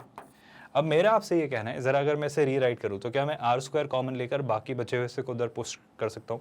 बिल्कुल कर सकते हो। तो देखो हमारे पास क्या दिख रहा है, हमारे पास यहाँ पर दिख रहा है r square which will be equal to what, which will be equal to 4 times, है ना। तो न्यूमरेटर में तो 4 दिखेगा, और डिनोमिनेटर में अगर आप देखोगे तो क्या क्या आ जाएगा, गौर से नोटिस करना, 5 माइनस 4 साइन 2 थीटा। आप देख पा रहे हो r स्क्वायर कॉमन लिया तो 5 माइनस 4 साइन 2 थीटा, है ना, तो हो जाएगा 5 माइनस 4 टाइम्स साइन 2 थीटा। अब आप समझो ना, r स्क्वायर इस एक्सप्रेशन से डिनोट हो रहा है जो थीटा पर डिपेंड करता है। r क्या है सर, r आपकी एक पॉइंट की डिस्टेंस है जो उस कर्व पर लाई करता है ओरिजिन से। आई रिपीट, r आपकी क्या है, एक पॉइंट जो उस कर्व पर लाई करता है उसकी ओरिजिन से डिस्टेंस है। अगर मुझे r स्क्वायर को यानी r को मैक्सिमाइज या मिनिमाइज करना है तो r स्क्वायर को भी मैक्सिमाइज और मिनिमाइज कर दो। r स्क्वायर को मैक्सिमाइज या मिनिमाइज करना मतलब इसे मैक्सिमाइज और मिनिमाइज करना, तो इस एक्सप्रेशन का मैक्सिमा और मिनिमा कहाँ मिलेगा? सिंपल सा एक्सप्रेशन है, ज़्यादा दिमाग मत लगाओ। बताओ साइन 2 थीटा क्या होगा? सर थीटा कुछ भी हो, थीटा कुछ भी हो, साइन 2 थीटा आपका हमेशा मिनिमम -1 मैक्सिमम 1 होगा। अच्छी बात है। एक और काम करते हैं, मैं इसे -4 से मल्टीप्लाई करता हूँ, तो -4 से मल्टीप्लाई किया तो 4, ये ऐसा, ये -4 साइन 2 थीटा, और ये -4। क्या किया हमने, -4 से मल्टीप्लाई किया, कोई परेशानी तो नहीं है। अब मैंने क्या किया, इसमें 5 ऐड किया। देखो मैं इस बात को ऐसे ही लिख देता हूँ, ये जो साइन है ये कुछ इस तरीके से ऐसे ही लगा देता हूँ, है ना, कोई फ़र्क तो नहीं पड़ रहा है इस बात से, वही बात है, बस मैंने ऐसा करके लिख दिया है। अब क्या, अब मैंने तीनों में 5 ऐड किया, कुछ फ़र्क नहीं पड़ना है तो 5 ऐड कर देते हैं। 5 ऐड यहाँ किया, 5 ऐड यहाँ किया, और 5 को ऐड यहाँ किया, तो क्या बन रहा है, 5 माइनस 4 आपका बन जा रहा है 1, है ना। 5 प्लस 4 आपका क्या बन जा रहा है 9। बहुत बढ़िया। अब मैं चाह रहा हूँ कि मैं इसका क्या ले लूँ, रेसिप्रोकल। क्यों? क्योंकि मुझे फिर कुछ तो दिख रहा है। रेसिप्रोकल अगर लिया तो अगर ये 1 से 9 के बीच में है तो ये तीनों पॉजिटिव हैं, तो सॉर्टेड मैनर में रेसिप्रोकल ले सकता हूँ, कोई कुछ गड़बड़ी नहीं करेगा, है ना। रेसिप्रोकल अगर तीनों ही वैल्यूज़ पॉजिटिव या तीनों ही नेगेटिव तो रेसिप्रोकल आप स्टैंडर्ड मैनर में ले सकते हो, बस साइन इन्वर्ट कर देना। तो क्या हो जाएगा, 5 माइनस 4 टाइम्स साइन 2 थीटा का रेसिप्रोकल कुछ ऐसा हो जाएगा। सुन रहे हो आप लोग? वो किससे किसके बीच होगा? वो होगा आपका, ध्यान से देखना, 9 का रेसिप्रोकल कितना 1/9 जो कि यहाँ जाएगा, 1 का रेसिप्रोकल कितना 1/1 जो कि यहाँ जाएगा। आपको समझ आ रहा है? कोई परेशानी तो नहीं है? अब मैं तीनों तरफ किससे मल्टीप्लाई करने में इंटरेस्टेड हूँ? मैं तीनों तरफ 4 से मल्टीप्लाई करूँगा, तो 4/9, 4 by this and 4 by this. समझ में तो आ रहा है क्या? कन्फ्यूजन तो नहीं है? अब अगर मैं आपसे पूछूं कि ये तो आपका एक्सप्रेशन है आर स्क्वायर, अगर आर स्क्वायर इससे और इसके बीच में, मतलब आर स्क्वायर की मिनिमम वैल्यू ये है और आर स्क्वायर की मैक्सिमम वैल्यू है, और जहां पर आर एक डिस्टेंस है, आई रिपीट आर एक डिस्टेंस है, तो आर एक पॉजिटिव वैल्यू है, आर स्क्वायर की छोटी से छोटी वैल्यू ये है और आर स्क्वायर की बड़ी से बड़ी वैल्यू ये है, तो क्या मैं फिगर आउट कर सकता हूं कि आर की जो मिनिमम वैल्यू होगी वो इसकी सबसे छोटी वैल्यू, ये आर स्क्वायर है राइट, आर स्क्वायर की छोटी से छोटी वैल्यू कितनी हो सकती है? 2/3। आप में से कोई भी ये मत कहना कि सर -2/3 भी तो हो सकता था, चांस ही नहीं है, आप मत सोचो वैसे, क्योंकि उस केस में आप क्या कर रहे हो, उस केस में आप ये गड़बड़ कर रहे हो, उल्टा आप -4 भी मत सोचना, -2 भी मत सोचना, है ना, मतलब मत सोचना, क्योंकि आर आपका एक डिस्टेंस है जो कि एक पॉजिटिव वैल्यू है ना, तो वो 2/3 से 2 के बीच ही रहेगा, क्योंकि आर एक डिस्टेंस है ना। ऐसा मत सोचना कि आर स्क्वायर की वजह से आर जो है वो -2 से -2/3 और 2/3 से 2 के बीच में होगा, नहीं, वो सिर्फ 2/3 और 2 के बीच में ही होगा, क्योंकि वो एक डिस्टेंस है, वो एक पॉजिटिव वैल्यू होगी। तो आर की मिनिमम वैल्यू कितनी? 2/3। और क्या मैं आर की मैक्सिमम वैल्यू बता सकता हूँ कितनी? 2। मैं ये कहना चाह रहा हूँ यहाँ पर हमने मैक्सिमा मिनिमा यूज़ ही नहीं किया, हमने पूरा कोऑर्डिनेट पर खेला और कोऑर्डिनेट के थ्रू 3 या 4 लाइन में इस क्वेश्चन को खत्म किया और ओवरऑल अपना एक्सप्रेशन बताया। तो सबसे पहले तो सिंपल सा पॉइंट समझ आ रहा है कि हमें जो मैक्सिमम और मिनिमम डिस्टेंस निकल कर आ रही है वो कैसे आ रही है, इस बात में तो कोई डाउट नहीं। अब सर अगर मैंने आपसे बस इन जनरल पूछा होता कि जो मिनिमम डिस्टेंस है और मैक्सिमम डिस्टेंस है किस पॉइंट पर है, क्योंकि मुझसे वो मैक्सिमम और मिनिमम डिस्टेंस नहीं पूछ रहा है, वो क्या पूछ रहा है, वो आपसे चाह रहा है कि आप पॉइंट निकालो। तो मेरे ख्याल से पॉइंट्स निकालने के लिए तो सर आपको यूज़ करनी पड़ेंगी चीज़ें। कैसे? क्योंकि आपका आर स्क्वायर है, तो r of course under root में आ जाएगा, कोई खासा फर्क नहीं आएगा। इसे मैक्सिमाइज और मिनिमाइज करना है, तो ये वही आपका मैक्सिमम और मिनिमा का फॉर्मूला हो सकता है। पर अगर मुझसे सिर्फ डिस्टेंस पूछी होती मैक्सिमम और मिनिमम, तो वो कैसे निकाली? एक बेसिक इनइक्वालिटी के कंसेप्ट को यूज़ करके। ये समझ आया? मतलब बहुत साधारण सा पार्ट था ये, है ना। इट वाज लाइक रेंज पर बेस्ड कोई सा क्वेश्चन। मेरा सवाल है, अगर मुझे कोऑर्डिनेट पता करना है तो मुझे थीटा पता करना है। अगर मुझे थीटा पता करना है, आई रिपीट, अगर मुझे थीटा पता करना है, तो थीटा पता करने के लिए आई थिंक मेरे पास मैक्सिमा और मिनिमा का कंसेप्ट लगाना पड़ेगा। एक तरीका ये हो सकता है कि मैं इसे एक बार इसके इक्वल रख दूं, इसे एक बार इसके इक्वल रख दूं और देख लूं कि थीटा क्या है। बिल्कुल सही तरीका है, कुछ गलत नहीं है।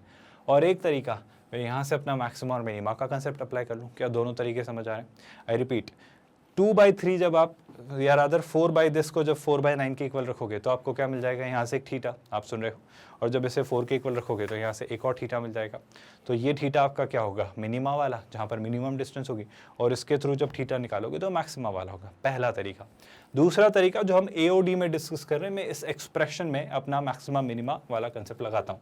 देखो, आर स्क्वायर क्या है? आर स्क्वायर आपकी डिस्टेंस का स्क्वायर है, तो अगर इसे मैंने देखा तो मैं इसे क्या कह लेता हूँ? इससे मैं लिख रहा हूँ 4/5 - 4। ये कितना लिखा है? 4/5 - 4 टाइम्स साइन 2 थीटा। सुन रहे हैं आप लोग?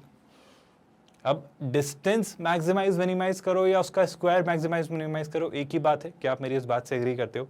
तो मैं यहीं पर इसको इसी तरीके से सोचने में थोड़ा इंटरेस्टेड हूँ, है ना। अब मैं सिंपल सी प्रोसेस अप्लाई करूँगा। मैं क्या करूँगा? अपना जो थीटा वाला एक्सप्रेशन है इसे डिफरेंशिएट करूँगा। जब इसे डिफरेंशिएट करूँगा तो मुझे मैक्सिमम और मिनिमम मिल जाएगा। Do you all agree with that? कोई कन्फ्यूजन का तो स्कोप नहीं है। या फिर जो अपना तरीका है, मतलब मैं कह रहा हूँ यार, डेरिवेटिव क्यों निकालना है, क्यों जीवन में मुश्किलें बढ़ानी है? आप क्यों नहीं सोच पा रहे हो कि इसको मैक्सिमाइज और मिनिमाइज करने से बात बन जाएगी? अब बस ये बता दो डिनोमिनेटर, क्योंकि आप समझो ना, 4 फिक्स्ड है, सारा खेल खेलेगा कौन? सर सारा खेल 5 - 4 साइन 2 थीटा खेलेगा। अब डिनोमिनेटर जब आपका बड़े से बड़ा होगा तो ओवरऑल एक्सप्रेशन छोटे से छोटा होगा, और अगर डिनोमिनेटर छोटे से छोटा होगा तो ओवरऑल एक्सप्रेशन आपका बड़े से बड़ा होगा। क्या आप मेरी बात समझ पाए? तो मैं कोशिश कर रहा हूँ 5 - 4 साइन 2 थीटा को मैक्सिमाइज और मिनिमाइज करने की। टेक्निकली सच कहूँ ना, मैं यही कर रहा हूँ कि एक बार इसे इसके इक्वल और एक बार इसे इसके इक्वल रख रहा हूँ, पर एक अलग पर्सपेक्टिव से सोचना सिखा रहा हूँ, थोड़ा कॉमन सेंस पर बेस्ड बात, जो कि आप ऐसे भी ला सकते थे। अब बताओ, ये तो फिक्स्ड है तो ये नहीं बदलेगा, तो सारा खेल करेगा कौन? 5 - 4 टाइम्स साइन 2 थीटा। बिल्कुल सही बात है। अब 5 भी फिक्स्ड। अब सोचो, आपको अगर इसको, चलो ऐसे सोचो, ध्यान से सुनना, स्टेप बाय स्टेप सुनना और अच्छे से दिमाग लगा के सुनना। एक लाइन में क्वेश्चन खत्म होगा। मुझे इसकी मैक्सिमम वैल्यू चाहिए, तो मुझे इसकी मिनिमम वैल्यू चाहिए। अब डिनोमिनेटर छोटे से छोटा कब होगा? डिनोमिनेटर छोटे से छोटा तब होगा जब ये तो फिक्स्ड है, जो वैल्यू इसमें से मैं सब्ट्रैक्ट कर रहा हूं वो बड़ी से बड़ी हो, जो वैल्यू मैं इसमें से सब्ट्रैक्ट कर रहा हूं वो बड़ी से बड़ी हो। कॉमन सेंस, आई होप आप सुन रहे हो। ये वैल्यू बड़ी से बड़ी कितनी हो सकती है? सर इसके आगे लगा है नेगेटिव साइन, मतलब इसको भूल जाओ तो ये जो वैल्यू है 4 sin 2 थीटा बड़े से बड़ा हो। 4 तो 4 है, साइन 2 थीटा की मैक्सिमम वैल्यू क्या होती है? 1। तो जब साइन 2 थीटा मैक्सिमम होगा, जब साइन 2 थीटा मैक्सिमम होगा यानी कितना होगा? 1। यानी 2 थीटा कितना होगा? अगर मैं सिर्फ अभी फर्स्ट क्वाड्रेंट में ही देखूं, ज़्यादा चीज़ें ना लेकर जाऊं, तो 90 डिग्री पर आपको कुछ मिलता है। 90 डिग्री यानी कितना? π/2। तो थीटा कितना रहा होगा? थीटा रहा होगा π/4। आप सुन रहे हो क्या? कंफ्यूज तो नहीं कर रहा हूं जो मैं कह रहा हूं? तो ये आपका मैक्सिमा जनरेट करेगा कौन? थीटा की वैल्यू π/4। अब सुनना, मुझे आर तो शायद पता है, आपको दिख ही रहा है, और शायद थीटा भी पता है। अगर यहाँ से थीटा पास कर दोगे तो भी आपको आर समझ आ जाएगा। दूसरी ज़रूरी बात, अगर मुझे यहाँ पर इसे मिनिमाइज़ करना होता तो मिनिमाइज़ करने के लिए क्या करता? सर इस एक्सप्रेशन का मिनिमम ढूंढना है, मतलब डिनोमिनेटर को मैक्सिमाइज़ करो।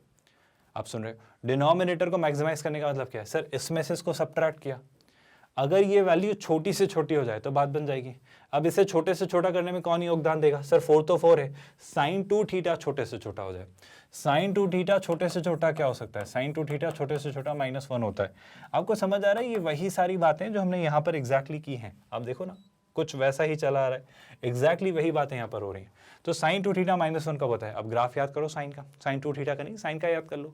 साइन का ग्राफ क्या कहता है? आई होप आपको याद है।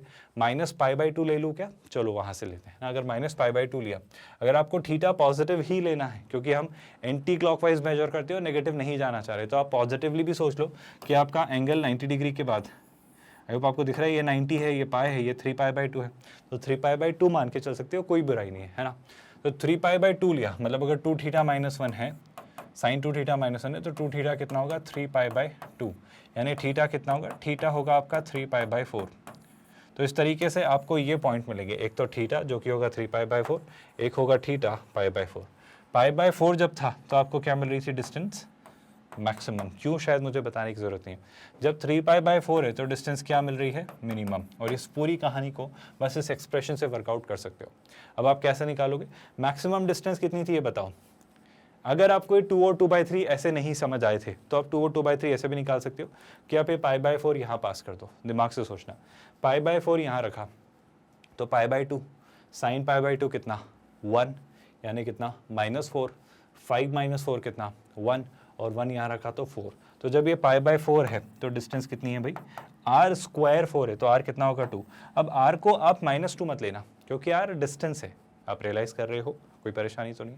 इसी तरीके से यहाँ पर देखो, जब आपने 3π/4 रखा तो 3π/4 रखो, तो 2 के कारण 3π/2, साइन 3π/2 -1, तो -(-4) कितना? +4। 5 4 कितना? 5 + 4 9, तो आ जाएगा 4/9। 4/9 का अंडर रूट कितना होगा? 2/3। नेगेटिव नहीं लेंगे क्योंकि डिस्टेंस है, तो यहाँ से जो r आएगा वो कितना होगा? 2/3। क्या अब आपको रियलाइज हो रहा है जो मैं ये कह रहा था ये हम कैसे निकालेंगे, वो इसमें कैसे आते हैं? दोनों तरीके आपको दिखाने की कोशिश की। और तीसरा तरीका भी है AOD पर, मैं कह रहा हूँ वहाँ मत जाओ। मतलब क्यों क्वोशंट रूल लगाना है या चेन रूल भी लगा के डिफरेंशिएट करना है, फिर उसको 0 के इक्वल रखना है, जो आपको अल्टीमेटली यही देगा। सेकंड डेरिवेटिव निकालोगे, एक बार ये रखोगे, एक बार ये रखोगे, जो क्रिटिकल पॉइंट्स आएंगे, फिर आप इस पे देखोगे तो आपको नेगेटिव वैल्यू मिलेगी, सेकंड डेरिवेटिव के इस पे रखोगे तो पॉजिटिव मिलेगी। आई होप आपको नजर आ रहा है क्यों? तो कर सकते हो, पर मेरा कहना है यहाँ दिख रहा है, मतलब यहाँ लीनियर सिंपल सा एक्सप्रेशन, इसमें क्यों डेरिवेटिव लगाकर सोचना? इट्स लाइक बहुत सिंपल सी बात को घुमा फिरा के अननेसेसरीली कॉम्प्लिकेट करके सॉल्व करना और अपने आप को जीनियस समझना। हम हर बार ये डिस्कस करते आए हैं, you know, genius is keeping complex things easy, not easy things complicated. And the most crucial part here is keep easy easy. Why are you making easy complicated? है ना? मतलब आसान को आसान ही बना के रखो, क्यों आसान को कॉम्प्लिकेट बनाना है? इट्स लाइक वो वही बात, कान को घुमाकर पकड़ना। आप ज़्यादा समझदार मत बनो, चतुर तो बिल्कुल मत बनो, जीवन को आसान रखो, है ना? तो यहाँ से अगर मैं कहूँ तो सर दिख रहा है, अब मेरे ख्याल से कुछ कहने की जरूरत नहीं है। आर है, थीटा है, आर है और थीटा है, ये आपका मैक्सिमम डिस्टेंस और ये मिनिमम डिस्टेंस। आपने क्या माना था? r cos थीटा, तो ये हो जाएगा r cos थीटा, यानी कितना हो जाएगा? 2 टाइम्स cos थीटा, यानी कितना? cos π/4। cos π/4 होता है √2, है ना, इंटू r sin थीटा। तो r कितना है? 2, और sin थीटा कितना हो जाएगा? sin π/4 यानी √2। तो ये तो होगा आपका मैक्सिमम डिस्टेंस वाला पॉइंट। और अगर इसे सिंप्लीफाई किया जाए तो ये कितना आ जाएगा? √2, √2। ये वो पॉइंट है आपके उस कर्व पर जो ओरिजिन से मैक्सिमम डिस्टेंस पर होगा। इसी तरीके से अगर इसे पास किया जाए तो आर कॉस थीटा है ना, आर यानी कितना 2/3, इसे थोड़ा ध्यान से सॉल्व करना, 2/3 कॉस, अच्छा बताओ 3π/4 कितना होता है, π/4 45, 45 का ट्रिपल 135 यानी 90 + 45, तो इसको क्या मैं ऐसे लिख सकता हूँ π/2 + π/4, आई होप मैं ऐसा लिख सकता हूँ π/2 प्लस कितना π/4। अब आप बताओ π/2 ऐड किया मतलब सेकंड क्वाड्रेंट में, तो कॉस पहली बात तो इसमें कन्वर्ट हो जाएगा साइन में, और सेकंड क्वाड्रेंट में कॉस होता है नेगेटिव, तो हो जाएगा माइनस साइन π/4। ये कितना हो जाएगा, ये हो जाएगा माइनस साइन π/4, और अगर ये माइनस साइन π/4 है तो साइन π/4 कितना होता है 1/√2। अच्छा इसी तरीके से आर साइन थीटा, आर कितना है 2/3, और साइन थीटा को भी मैं वैसे ही लिख लेता हूँ साइन कितना π/2 प्लस π/4, आप सुन रहे हो, फिर से वही बात सोच के देखो, π/2 के कारण साइन कन्वर्ट होगा कॉस में, π/2 प्लस सेकंड क्वाड्रेंट में साइन पॉजिटिव होता है, तो क्या निकल कर आएगा, तो ये निकल कर आएगा सर ये होगा cos π/4, cos π/4 यानी कितना 1/√2, तो यहाँ पर मैं क्या लिख दूंगा सीधा सीधा 1/√2। कोई परेशानी तो नहीं है। जब आपने यहाँ लिखा 1/√2 तो कोई सिंप्लीफिकेशन का स्कोप मुझे दिख रहा है, कैसा भाई ध्यान से नोटिस करिएगा, सिंप्लीफिकेशन अगर किया तो ये √2 तो हो जाएगा -√2/3 है ना, -√2/3, और यहाँ पे तो सीधा सीधा √2/3, तो इस तरीके से आप कहेंगे कि ये आपका दूसरा कोऑर्डिनेटर है। तो ये कोऑर्डिनेट जो √2, √2 है और -√2/3, √2/3 है, क्या ये दोनों बातें नजर आई? मतलब मैं ये कहना चाह रहा हूँ इस कर्व पर ये जो पॉइंट्स हैं आपके, एक तो ऑफकोर्स आपका √2/√2 और एक √2 मतलब ये जो नेगेटिव साइन के साथ जो आ रहा है, ये जो एक्सप्रेशन है आपका, इस तरीके से ये वो पॉइंट्स होंगे जहाँ पर आपका ऑफकोर्स क्या लाई करेगा, जहाँ पर आपका वो पॉइंट्स लाई करेंगे। कोई परेशानी? अच्छा यहाँ पर ना एक छोटा सा करेक्शन और ध्यान रखना, थीटा क्या 1 आपको और 3π/4 पर ही -1 देता है? एक छोटी सी बात मैं करना चाह रहा हूँ, हमने उसे क्या माना, हमने उसे एक फंक्शन की तरह ट्रीट किया और हमने उसे इसी तरीके से माना। अब देखो आपका थीटा यहाँ भी आ सकता था, इवन अगर वो कर्व थर्ड क्वाड्रेंट में होता तो थीटा इधर भी आता, और अगर कर्व फोर्थ क्वाड्रेंट में होता तो थीटा इधर भी आता। मैं जो कहना चाह रहा हूँ वो सुनना, इसमें बताए छोटा सा करेक्शन ये आएगा कि थीटा ना अभी और रंग दिखाएगा। आप तो थीटा पूरा 180 के बाद पूरा ओवरऑल लेके चलो ना, या तो माइनस में ले लो, सुनना ध्यान से, मैं थीटा को लेके थोड़ी सी क्लैरिटी देना चाहता हूँ। आप क्या करते हो सर, आप पॉजिटिव एक्स एक्सिस के साथ अपना एंगल मानते हो है ना, आप क्या कहते हो अगर उस कर्व पर कोई पॉइंट लाई करता है तो आप उसको पॉजिटिव एक्स एक्सिस के साथ लेते हो। तो समझो बात को, अगर कर्व यहाँ लाई कर रहा था, अगर कर्व यहाँ लाई करता तो आप उसे पॉजिटिव एक्स एक्सिस के साथ एंटी क्लॉकवाइज ऐसा लेते, जो कि कुछ ऐसा होता। ये कैसा होता, ये आपका 0 से 90 के बीच होता। बिल्कुल सही बात है ना। अगर आपका पॉइंट यहाँ कहीं लाई करता, गौर से सुना, यही पार्ट है जहाँ पर आपको चीज़ें अच्छे से समझनी है। तो उस केस में आप क्या कहते, आपका जो एंगल होता, वो कहाँ से कहाँ तक होता, वो आपका 0 से 180 तक हो सकता था। आप सुन रहे हो क्या? लेकिन अगर कर्व आपका यहाँ लाई करता, सोच के देखो, कर्व अगर आपका यहाँ कहीं लाई करता तो फिर आप क्या कहते, हमें पॉजिटिव एक्स एक्सिस के साथ देखना है। Now this is totally up to you, आपकी मर्जी, आप उसे कैसे देखना चाह रहे हो। मतलब या तो आप उसे एंटी क्लॉकवाइज ही रीड करवाना चाह रहे हो तो ऐसे रीड करवा लो, या फिर अगर आपको 180 के अंदर ही रखना है तो आप उसको ऐसे रीड करवा लो। अपनी बात समझ पा रहे हो, जो आपको ठीक लगे। अगर आपने ऐसे भी रीड करवाया, ऐसे भी रीड किया, वैल्यू सेम आएगी, आप निश्चिंत रहिए, जो आपको लग रहा है, मतलब जो आपको लग रहा है। बस ये याद रखना, जब आप ऐसे रीड करोगे तो उस एंगल को पॉजिटिवली लेना, लेकिन अगर आपने उसे एंटी क्लॉकवाइज रीड किया, मतलब अगर ऐसे रीड किया, सॉरी क्लॉकवाइज रीड किया, तो फिर उसे नेगेटिवली रीड करना। ये कहानी याद है ना। तो मैं कहूँगा सर अगर आप उसे ऐसे रीड करने में इंटरेस्टेड है, कुछ ऐसे इस तरीके से, तो भी आप रीड कर सकते हो। तो एंगल ऑफ कोर्स आपका 0 से 180 के बीच रहेगा, लेकिन नेगेटिव, यानी 0 से -180 या रादर -180 से 0 के बीच है। और अगर आपको ऐसा ठीक नहीं लग रहा है तो आप ऐसा भी मेजर कर सकते हो, उसमें एंगल में 0 से 270 तक आपका एंगल रहेगा, है ना, जो आपको ठीक लगे। तो ये जो एंगल रहेगा ये कैसा रहेगा, ये आपका -π से 0 के बीच रहेगा। और जो आपका एंगल यहाँ point, of course fourth quadrant में हो सकता था, कर्व है, और वो जो x² और y² आए ना, उससे आपके मन में डाउट आना चाहिए कि वो फंक्शन नहीं है, वो रिलेशन है। अगर आप ध्यान से देखो तो उसका जो ग्राफ है ना, वो फंक्शन की डेफिनेशन को वायलेट करता हुआ किसी भी क्वाड्रेंट में चला जाएगा, मतलब वो 1 to many भी बन सकता है। इसलिए मैं कह रहा हूँ कि स्कोप ये भी बन सकता था कि ये इसे आप चाहते तो फिर वही बात, या तो ऐसे रीड कर लेते या ऐसे रीड कर लेते। जब आप क्लॉकवाइज रीड करते तो कहानी 360 तक जाती, और अगर आप सिर्फ एंटी क्लॉकवाइज रीड करते तो इस क्वाड्रेंट में लाई करने वाला कहाँ से कहाँ तक होता, -π/2 से 0। जब आप ऐसा देखते ना कि अगर वो यहाँ और यहाँ भी होता, क्योंकि अभी हमने बस उसे यहाँ और यहाँ चला के देखा, मैंने 1 जब आया था, जब -1 आया था तो -π/2 भी ले सकता था, पर मैंने क्या चुना, मैंने उसे 3π/2 चुना। आप सुन रहे हो क्या? तो ऑफकोर्स चांसेस थे कि आप थर्ड और फोर्थ क्वाड्रेंट में भी वैल्यू देखते। मैं जो सिंपल सा पॉइंट समझा रहा हूँ वो सुनना। आप साइन एक्स का ग्राफ बनाओ, आपको बात समझ आएगी। साइन एक्स का ग्राफ अगर मैं बनाऊं और मैं आपसे बस ये पूछूं कि मुझे 2π तक ज़रा चीज़ें बताओ, है ना, मैं सारी चीज़ें क्लॉकवाइज ही ले रहा हूँ। तो देखो 1 मुझे π/2 पर भी मिलता है ना, और सिर्फ π/2 पर ही मिलता है, तो 1 तो धोखा या दगा नहीं दे रहा। आप देखो ज़रा ध्यान से, 0 से 2π तक 1 ही मिला, और -1 भी मुझे कहाँ मिला, -1 भी मुझे एक ही जगह मिला, कहाँ, यहाँ पर, जो कि क्या है आपका -π/2। क्या आपको बात समझ आई? इस तरीके से अगर आप सोचोगे तो इस तरीके से आप इधर और पीछे भी आओगे तो भी कोई खासा फर्क नहीं पड़ेगा। इस तरीके से आपके एंगल्स तो आपके सॉर्टेड हैं। पर इस बात को समझो, जो आपका आर है वो इसका एक फंक्शन है, और ये टेक्निकली है r²। तो आर निकल के आने को कुछ भी हो सकता है, लेकिन हम ये जानते हैं आर जो होना चाहिए वो एक पॉजिटिव वैल्यू होनी चाहिए। तो आर क्या होनी चाहिए सर? आर एक डिस्टेंस होनी चाहिए। और अगर आर एक डिस्टेंस है तो आर की तो हमने कौन सी वैल्यू ली है? आर की तो हमने पॉजिटिव वैल्यू 2/3 या 2 ही ली है, मिनिमम और मैक्सिमम के केस में रिस्पेक्टिवली। यहाँ पर ना मैं एक छोटा सा कॉन्ट्रडिक्शन दूंगा कि आप इस बात को ऐसे समझो, अगर आप आर इस तरफ जाते हो तो आप पॉजिटिव लेते हो, तो अगर आर को मैं बैक ट्रैक करूंगा तो shall I not take R as a negative value? याद है आपको, जैसे कि हमने इस पॉइंट को इस तरीके से सीखा है कि कभी मुझे किसी पॉइंट से आर डिस्टेंस पर कुछ ढूंढना है, तो मैं कहता हूँ सर आर डिस्टेंस, जैसे कि आपने कहा 2 यूनिट डिस्टेंस पर, तो इस पॉइंट से 2 यूनिट डिस्टेंस इधर भी जा सकते हो और इस पॉइंट से 2 यूनिट डिस्टेंस इधर भी जा सकते हो। तो हम बोलते हैं एक डायरेक्शन में जाना तो +2 कर देंगे, दूसरी डायरेक्शन में -2 कर देंगे। याद है ना? अगर ये जो पॉइंट है आपका, इससे जब 2 यूनिट डिस्टेंस पर जा रहे हो और अगर वो पॉजिटिव एक्सिस है, थीटा डिग्री एंगल बना रही है, तो आप इसको क्या कह लेते हो? इसे आप कह लेते हो r cos थीटा और r sin थीटा। लेकिन वहीं दूसरी और एक और पॉइंट हो सकता है जो कि क्या हो जाएगा, जो कि हो जाएगा -r cos theta, -r sin theta. बोले तो नहीं हो? तो आर की हम दोनों वैल्यूज कंसिडर कर सकते हैं, और उसी बात को यहाँ पर पिक्चर में लाने के लिए इस तरीके से मुझे एक छोटा सा करेक्शन करना होगा। जब आर आपका निकल कर आया था कितना, 2/3 और 2, तो उसी के करस्पॉन्डिंग आपका आर -2 भी आएगा और -2/3 भी आएगा, क्योंकि आप दोनों तरफ डायरेक्शन में सोचोगे। और इस बात का सीधा सा पॉइंट ये है, क्योंकि ये कर्व जो है ना, ये कर्व x² और y² में है, और इस वजह से ये पूरा overall negative x axis to negative y axis, positive x axis to positive y axis सब जगह चलेगा। मतलब overall it would be like a circle जो कि चारों में चलेगा। मतलब ऐसा नहीं कह रहा हूँ सर्कल ही बनेगा, पर एक ऐसा कर्व जो चारों जगह चल सकता है।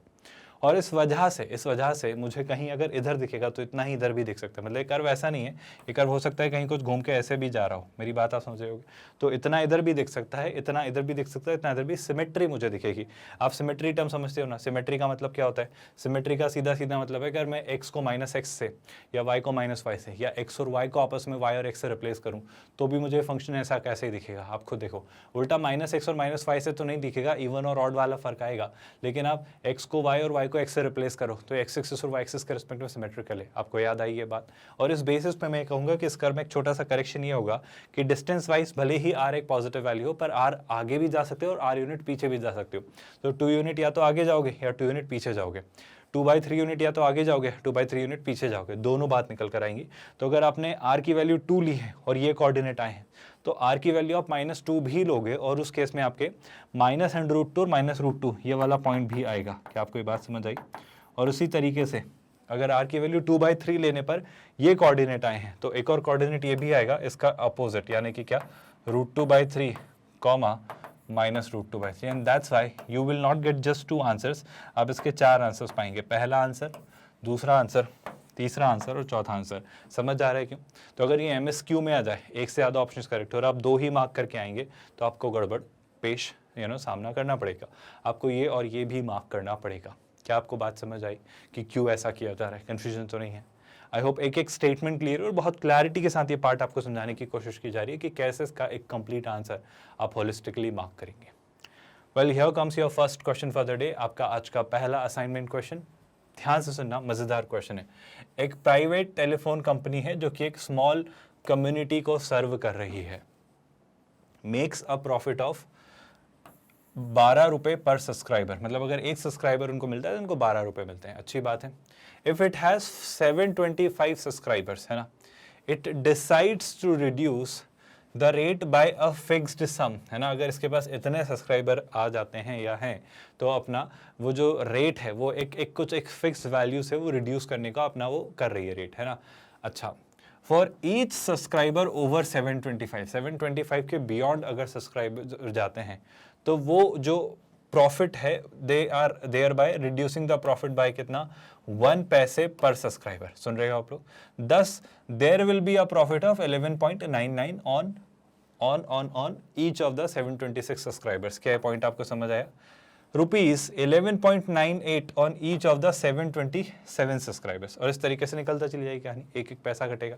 वो कह रहा है कि ठीक है, अगर हमारे सब्सक्राइबर्स बढ़ेंगे तो हमारा ओवरऑल रेवेन्यू तो बढ़ रहा है ना, तो ठीक है इतना हम मार्जिन ले लेंगे। इट्स लाइक कि जब ज़्यादा लोग आ रहे हैं तो ठीक है पैसा कम कर लो, थोड़ा कम करेंगे तो इतने ज़्यादा लोग आने से भी तो फायदा होगा। आई होप आप ये गणित जानते हो। आप दो चीज़ों पर खेलते हो, या तो आप क्वांटिटी पर खेलते हो या क्वालिटी पर खेलते हो। क्वालिटी इज लाइक व्हाट, कि आप कम लोगों को केटर करोगे पर अच्छा सर्व करोगे तो पैसा अच्छा लोगे।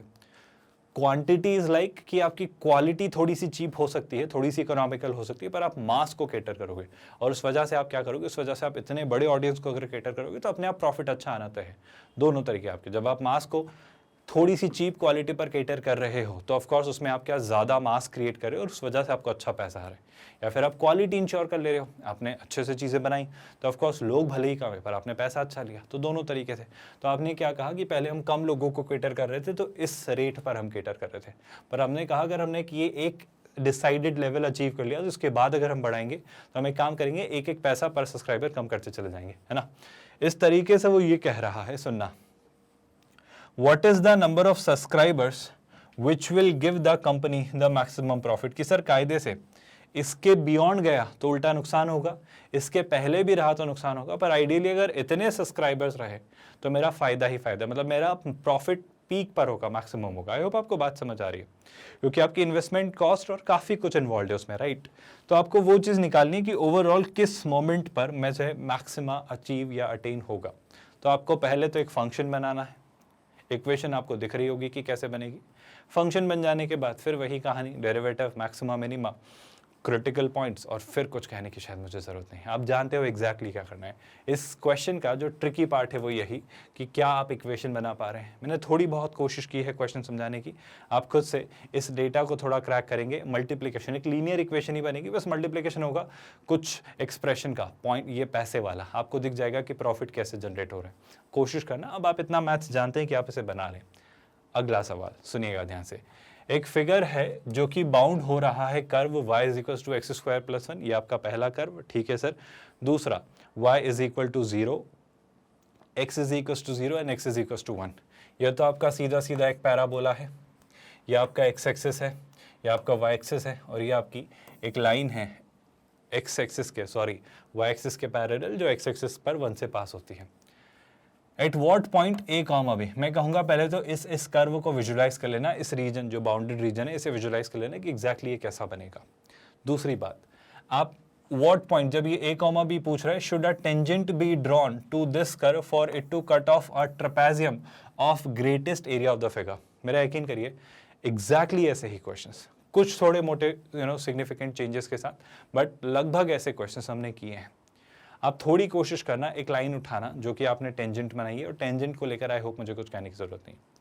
टेंजेंट, उसकी इक्वेशन, उसकी स्लोप आप सब कुछ जानते हो, है ना। कुछ क्लिक ना करें तो डेरिवेटिव के थ्रू आप इक्वेशन तो बना ही लोगे टेंजेंट की। पॉइंट ऑफ इंटरसेक्शन निकाल लेना, जिन के साथ निकालना है, और फिर वो जो ट्रेपेजियम बन रहा है उसे विजुलाइज करना, आप निकाल लोगे आंसर। सुनना ध्यान से, पहले ये ग्राफ बना लेना, थोड़ा चीज़ें कर लेना, जो कर्व बनेगा, जो बाउंडेड रीजन बनेगा, उसमें ये जो टेंजेंट पिक्चर में ले आना, आप खुद देख पाओगे कि कैसे वो एरिया मैक्सिमाइज होगा, जो आपको ठीक लगे। आर्बिट्रेरी अपना पैरामेट्रिक वर्जन ले लेना और उस तरीके से कोऑर्डिनेट्स लेकर चीज़ें निकाल लेना। यहाँ तो उसने फिर भी ए और बी का है, आप अपने अकॉर्डिंग ले सकते हो, क्योंकि आपको पता है चीज़ें क्या हो रही हैं। मुश्किल तो नहीं है सवाल। चलो यहाँ से अगर मैं आगे बढ़ता हूँ अगले क्वेश्चन की तरफ, क्या बोल रहा है वो, find the point at which, ठीक है sir, the slope of the tangent. Sir slope of the tangent आ गई पिक्चर में, मतलब क्या, मतलब वो क्लियर सी बात क्या पूछ रहा है, आपको डेरिवेटिव कुछ जैसा दिख रहा है, फंक्शन है e to the power x cos x, वो अपना मिनिमा अटेन करता है। आई थिंक मैं इस बारे में ज़्यादा बात ना करूँ तो अच्छा है। एक ऐसा पॉइंट निकालना है इस कर्व पर जहाँ पर ड्रॉ की गई टेंजेंट की स्लोप क्या अटेन करती है, मिनिमा। आई थिंक मैं मतलब क्यों इस क्वेश्चन को पढ़ाऊँ, आप खुद सोचो ना। आप पहले तो ये बताओ इस कर्व की टेंजेंट मतलब इस कर्व का डेरिवेटिव वो एक फंक्शन होगा, फिर मुझे उसका मिनिमा निकालना है तो उसको डिफरेंशिएट करना, और आई थिंक उसके बाद आपको स्ट्राइक कर जाएगा कि क्या करना है। मतलब इस कर्व का मैक्सिमा मिनिमा नहीं निकालना है, इसके डेरिवेटिव का, क्योंकि इसकी टेंजेंट की बात हो रही है। आपको याद है ना, किसी कर्व की टेंजेंट की स्लोप मतलब उस कर्व का डेरिवेटिव, तो आपको कुछ तो क्लिक कर रहा होगा। एफ डैश एक्स निकालना बहुत सिंपल सा फंक्शन है, प्रोडक्ट रूल लगा के निकल जाएगा, और फिर उसे एक बार और डेरिवेटिव करना, वो जो एफ डबल डैश एक्स आएगा उसको जीरो रखना, उससे क्रिटिकल पॉइंट आएंगे। आप सुन रहे हो? फिर एफ ट्रिपल डैश एक्स निकाल लेना, अगर क्रिटिकल पॉइंट ज़्यादा हो कि किस पर मैक्सिमा किस पर मिनिमा है तो चीज़ निकल जाए। मतलब जो एक्चुअल फंक्शन है जिसका मैक्सिमा और मिनिमा निकालना है वो एफ एक्स नहीं है, वो एफ डैश एक्स है। आप सुन रहे हो? और आई होप अब आप कर लोगे चीज़ें, बस ये याद रखना कि 0 से 2 पाई के बीच सोचना है, और ये कहानी हम कर लेंगे, मुश्किल तो नहीं है सवाल। आई होप इस क्वेश्चन को आप इजीली वर्कआउट कर लेंगे अपने सिंपल से चीज़ें माइंड में लेकर चलकर। अगला सवाल क्या कह रहा है वो सुनते जाइए। एक स्विमर है एस जो कि समुद्र में है eight a distance d kilometre from the closest point A on a straight शोर। ठीक है। The house of the swimmer is on the shore at a distance L kilometer from A. He can swim at a speed of U kilometer per hour and walk at a speed of V kilometer per hour. और जो U है वो V से कम है, आप अपनी walk करने की स्पीड से तो कम ही स्पीड पर स्विम कर सकते हो। At what point of the on the shore should he land so that he reaches his house in the shortest possible time. आप स्टेटमेंट समझ पा रहे हो?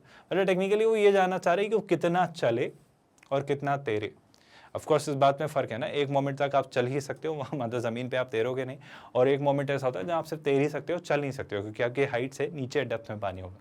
पर बीच में जो शोर आता है वो एक ऐसा एरिया होता है जहाँ पर फिगरेटिवली या कंपैरेटिवली आप चल और तैर दोनों सकते हो, लगभग।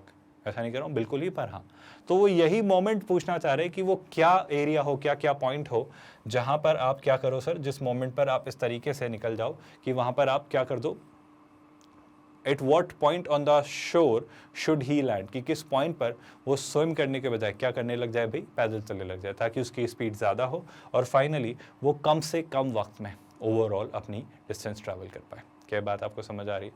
तो हमें यही आइडिया निकालना है। काफ़ी हद तक डेटा आपके पास है, काफ़ी कुछ पता है, और ये वैसा ही क्वेश्चन है जहाँ पर हमारे पास हर एक चीज़ लगभग एक आर्बिट्ररी कांस्टेंट में दी गई है, कुछ भी डेटा एकदम क्लियर नहीं दिया है, पर आप कर सकते हैं। तो पहले तो चीज़ें वर्कआउट करना, एक एक करके स्टेप बाय स्टेप सोचना, एक एक लाइन का मीनिंग निकालना।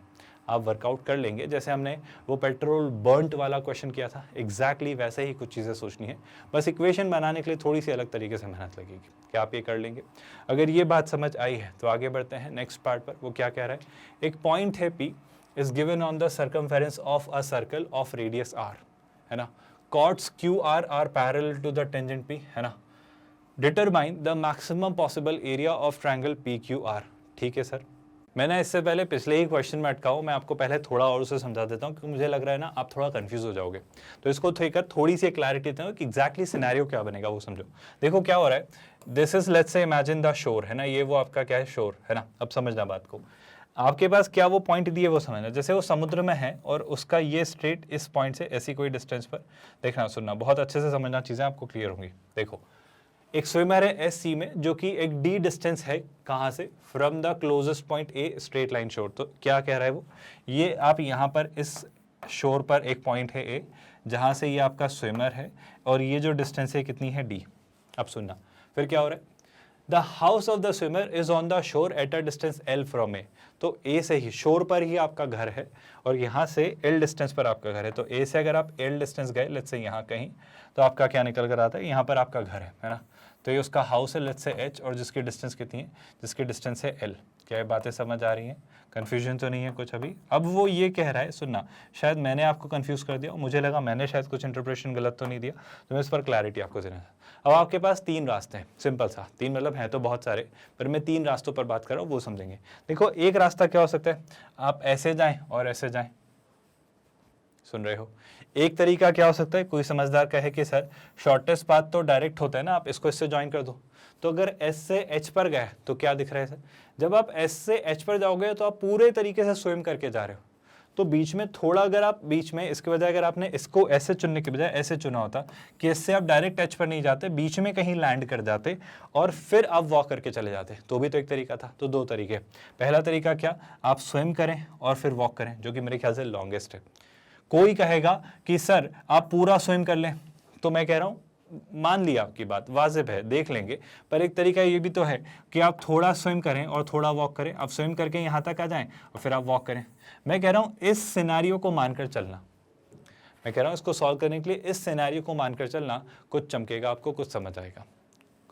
इस सिनेरियो को मानकर U और V आपके पास हैं, D और L आपके पास हैं, कुछ कुछ चीज़ें सोचना और देखना कि अगर आप थोड़ा सा इंक्लाइन होकर अपना ये डिस्टेंस थोड़ा स्विम करके और फिर वॉक करके ट्रैवल करें, तो क्या आप मिनिमम टाइम में ट्रैवल कर पाते हो, और फिर सोचना उसके लिए क्या कंडीशन होगी, ज़रा दिमाग लगाना। आई होप अब थोड़ी और क्लैरिटी है कि इस क्वेश्चन को कैसे विजुलाइज करना है, मुश्किल तो नहीं है। वेल, इसके बाद आते हैं हमारे आज के अगले सवाल पर। एक पॉइंट P है, given on the circumference of a circle of radius R, है ना। तो एक सर्कल है जिसकी रेडियस कितनी है R, उसकी सर्कमफेरेंस पर एक पॉइंट है, ठीक है ना। जैसे मान लेते हैं ये आपका पॉइंट P है ना, और इसकी सर्कल की रेडियस कितनी है R। अब वो क्या कह रहा है, chord Q R are parallel, chord जो क्यू आर है वो पैरेलल है टेंजेंट P के। अब मैंने क्या किया, P पर एक टेंजेंट ड्रॉ की, है ना। तो P पर जो टेंजेंट ड्रॉ हो रही है वो लेट्स से कुछ ऐसी है, सुन रहे हैं आप लोग। अब जो ये टेंजेंट आपने ड्रॉ की है वो अगर ऐसी है तो इसके पैरेलल मैंने कॉर्ड ड्रॉ की, तो ये रही लेट्स से कॉर्ड, कोई सी भी रैंडम कॉर्ड ले रहा हूँ, पर ये वो कॉर्ड है, ये वो खास कॉर्ड है जो कि आपकी क्या है, जो कि आपके इसके पैरेलल है ना। मुझे थोड़ा सा यहाँ पर एक प्रॉब्लम यही मिल रहा है कि ये मैं चुन नहीं पा रहा हूँ, बढ़िया चुन लिया, है ना। तो इसे मैंने उठाकर यहाँ रख दिया, ये आपकी कॉर्ड होगी और ये ऑफ कोर्स इस टेंजेंट के पैरेलल है, मतलब ये जो दोनों हैं, ये टेंजेंट और ये कॉर्ड पैरेलल है। मैं बस क्वेश्चन समझा दे रहा हूँ, ट्राई आप ही करना। अब वो क्या कर रहा है, कॉर्ड क्यू आर पैरेलल है, तो ये पॉइंट मान लिया क्यू आर, है ना। अब वो क्या कह रहा है भाई, determine the maximum possible area of the triangle P Q R. अब मुझे ट्रायंगल बनाना है, कौन सा पी क्यू आर। अब आप खुद कॉमन सेंस पर बात सोचो, ये ट्रायंगल पी क्यू आर में क्या हो रहा है, सर ये पी और आर है, बढ़िया, ये आपका पी और क्यू है, ये मैक्सिमम कब होगा आपको ये सोचना है। मेरा कहना है अगर पास लाऊंगा तो इसकी लेंथ तो बढ़ेगी, लेकिन फिर शायद वो एरिया कम होगा, इसको दूर ले जाऊंगा तो इसकी लेंथ कम होगी, तो एक आइडियल मोमेंट होगा बीच में कहीं जहां पर आप ओवरऑल निकाल पाओगे चीजें। आई होप आपको कुछ दिया गया है, बाकी चीजें आप खुद से सोचो। बस एक बात याद रखना, पी क्यू आर वो खास पॉइंट्स हैं जो तीनों ही सर्कल पर लाई करते हैं, और दूसरी बात, पी पर जो आपने टेंजेंट ड्रॉ की है उसके पैरेलल है क्यू आर। कुछ सोचना, आप चीज़ें कर पाओगे। कुछ कुछ दिया हुआ है, कुछ कुछ सोचना मेरे ख्याल से मुश्किल नहीं है, डेटा आपके पास है, दिमाग लगाना बात बन जाएगी। आई रिपीट, मुश्किल नहीं है। इसकी हिंट देता हूँ, अगर यहाँ से परपेंडिकुलर ड्रॉप करोगे तो ऑफकोर्स वो क्यू आर को बाइसेक्ट करेगा, याद है ना ये बात। तो थोड़ी चीज़ें आपके पास हैं, थोड़ा दिमाग आप लगाएं, और इसे देखकर अगर आइडिया लग रहा है तो लगाओ, पर मैं कह रहा हूँ बस सोचो ना, आपके पास सब तो दिया हुआ है। पता है सच बताऊं तो क्वेश्चन क्या है, क्वेश्चन बस इतना सा है कि सर्कल में, मतलब ये पता है घुमा फिरा के बहुत कुछ उसने कह दिया है। ये क्वेश्चन है किसी सर्कल में ड्रॉ किए गए ट्रायंगल का मैक्सिमम एरिया क्या होता है। मैं कहूँगा किसी सर्कल में ड्रॉ किए गए, मतलब उसमें इंस्क्राइब किए गए ट्रायंगल का मैक्सिमम एरिया वो होता है जब वो क्या हो, जब वो आपका एक इक्विलैटरल ट्रायंगल हो। बाकी आगे आपकी जवाबदारी, आपकी जिम्मेदारी ट्राई करना। क्यों होगा, कैसे होगा, सिमेट्री वाला कंसेप्ट याद करना, बहुत कुछ आपको बताया है। I hope application of derivatives के बाद जब हम ये चैप्टर पढ़ रहे हैं मोनोटोनिसिटी, जिसमें हम मैक्सिमा और मिनिमा के ये ऑप्टिमाइजेशन वाले कंसेप्ट को जो पढ़ रहे हैं, इसको लेकर अब कोई कंफ्यूजन नहीं है। नेक्स्ट लेक्चर में हम ये बातें पढ़ेंगे कि आप अलग अलग शेप्स के, अलग अलग फिगर्स के, चाहे वो 2D हो या 3D, उनके एरिया, सरफेस एरिया और वॉल्यूम को लेकर कैसे मैक्सिमाइजेशन और मिनिमाइजेशन यानी अपना ऑप्टिमाइजेशन अचीव करते हो। तो ऑफ कोर्स हम हर एक चीज़ सीखेंगे, फॉर्मूले and all the basics, and then हम उन्हें भी इलस्ट्रेशन यानी एग्जाम्पल से कंसोलिडेट करेंगे। और यही तरीका है हमारा, है ना, कि हम कंसेप्ट पढ़ लेते हैं, उसे अच्छे से कंसोलिडेट करते हैं एग्जाम्पल्स और इलस्ट्रेशन के थ्रू। फिर आपको असाइनमेंट क्वेश्चंस दिए जाते हैं ताकि आपकी प्रैक्टिस हो, आप भी उसमें एक्सपर्टाइज हासिल करें। और फिर जब चैप्टर के सारे कंसेप्ट हो चुके थे, मोस्ट प्रोबेबली पॉसिबली अगला जो कंसेप्ट होगा वो आपका फाइनल कंसेप्ट होगा इस चैप्टर का, जिसके बाद हम JEE एडवांस के PYQs करेंगे। ये सब हो जाने के बाद हम कहाँ शिफ्ट होंगे भाई, कैलकुलस आपका चल रहा होगा, indefinite integration, definite integration, area under the curve और डिफरेंशियल इक्वेशंस आपके बाकी हैं। फिर हम जाएंगे वेक्टर्स इन 3 डायमेंशनल ज्योमेट्री पर। इससे पहले कोऑर्डिनेट ज्योमेट्री आपका हो चुका है। देन हम जाएंगे साहब आपके एल्जेब्रा और फिर फाइनली ट्रिग्नोमेट्री के साथ पूरी स्टोरी को कंक्लूड करेंगे। कोई परेशानी? बस इतनी सिंपल सी बात स्टूडेंट्स कि हम एक 100% free of cost quality online education platform है किंडरगार्टन से 12th स्टैंडर्ड तक। आप हमारे नोट्स, पीडीएफ्स और ई बुक्स भी डाउनलोड कर सकते हैं। इसके लिए आपको इस वीडियो के डिस्क्रिप्शन में दिए गए लिंक गेट नोट्स पर क्लिक करना होगा। With that let's call it a day here. ख्याल रखिए अपना। Thank you so much for watching this video.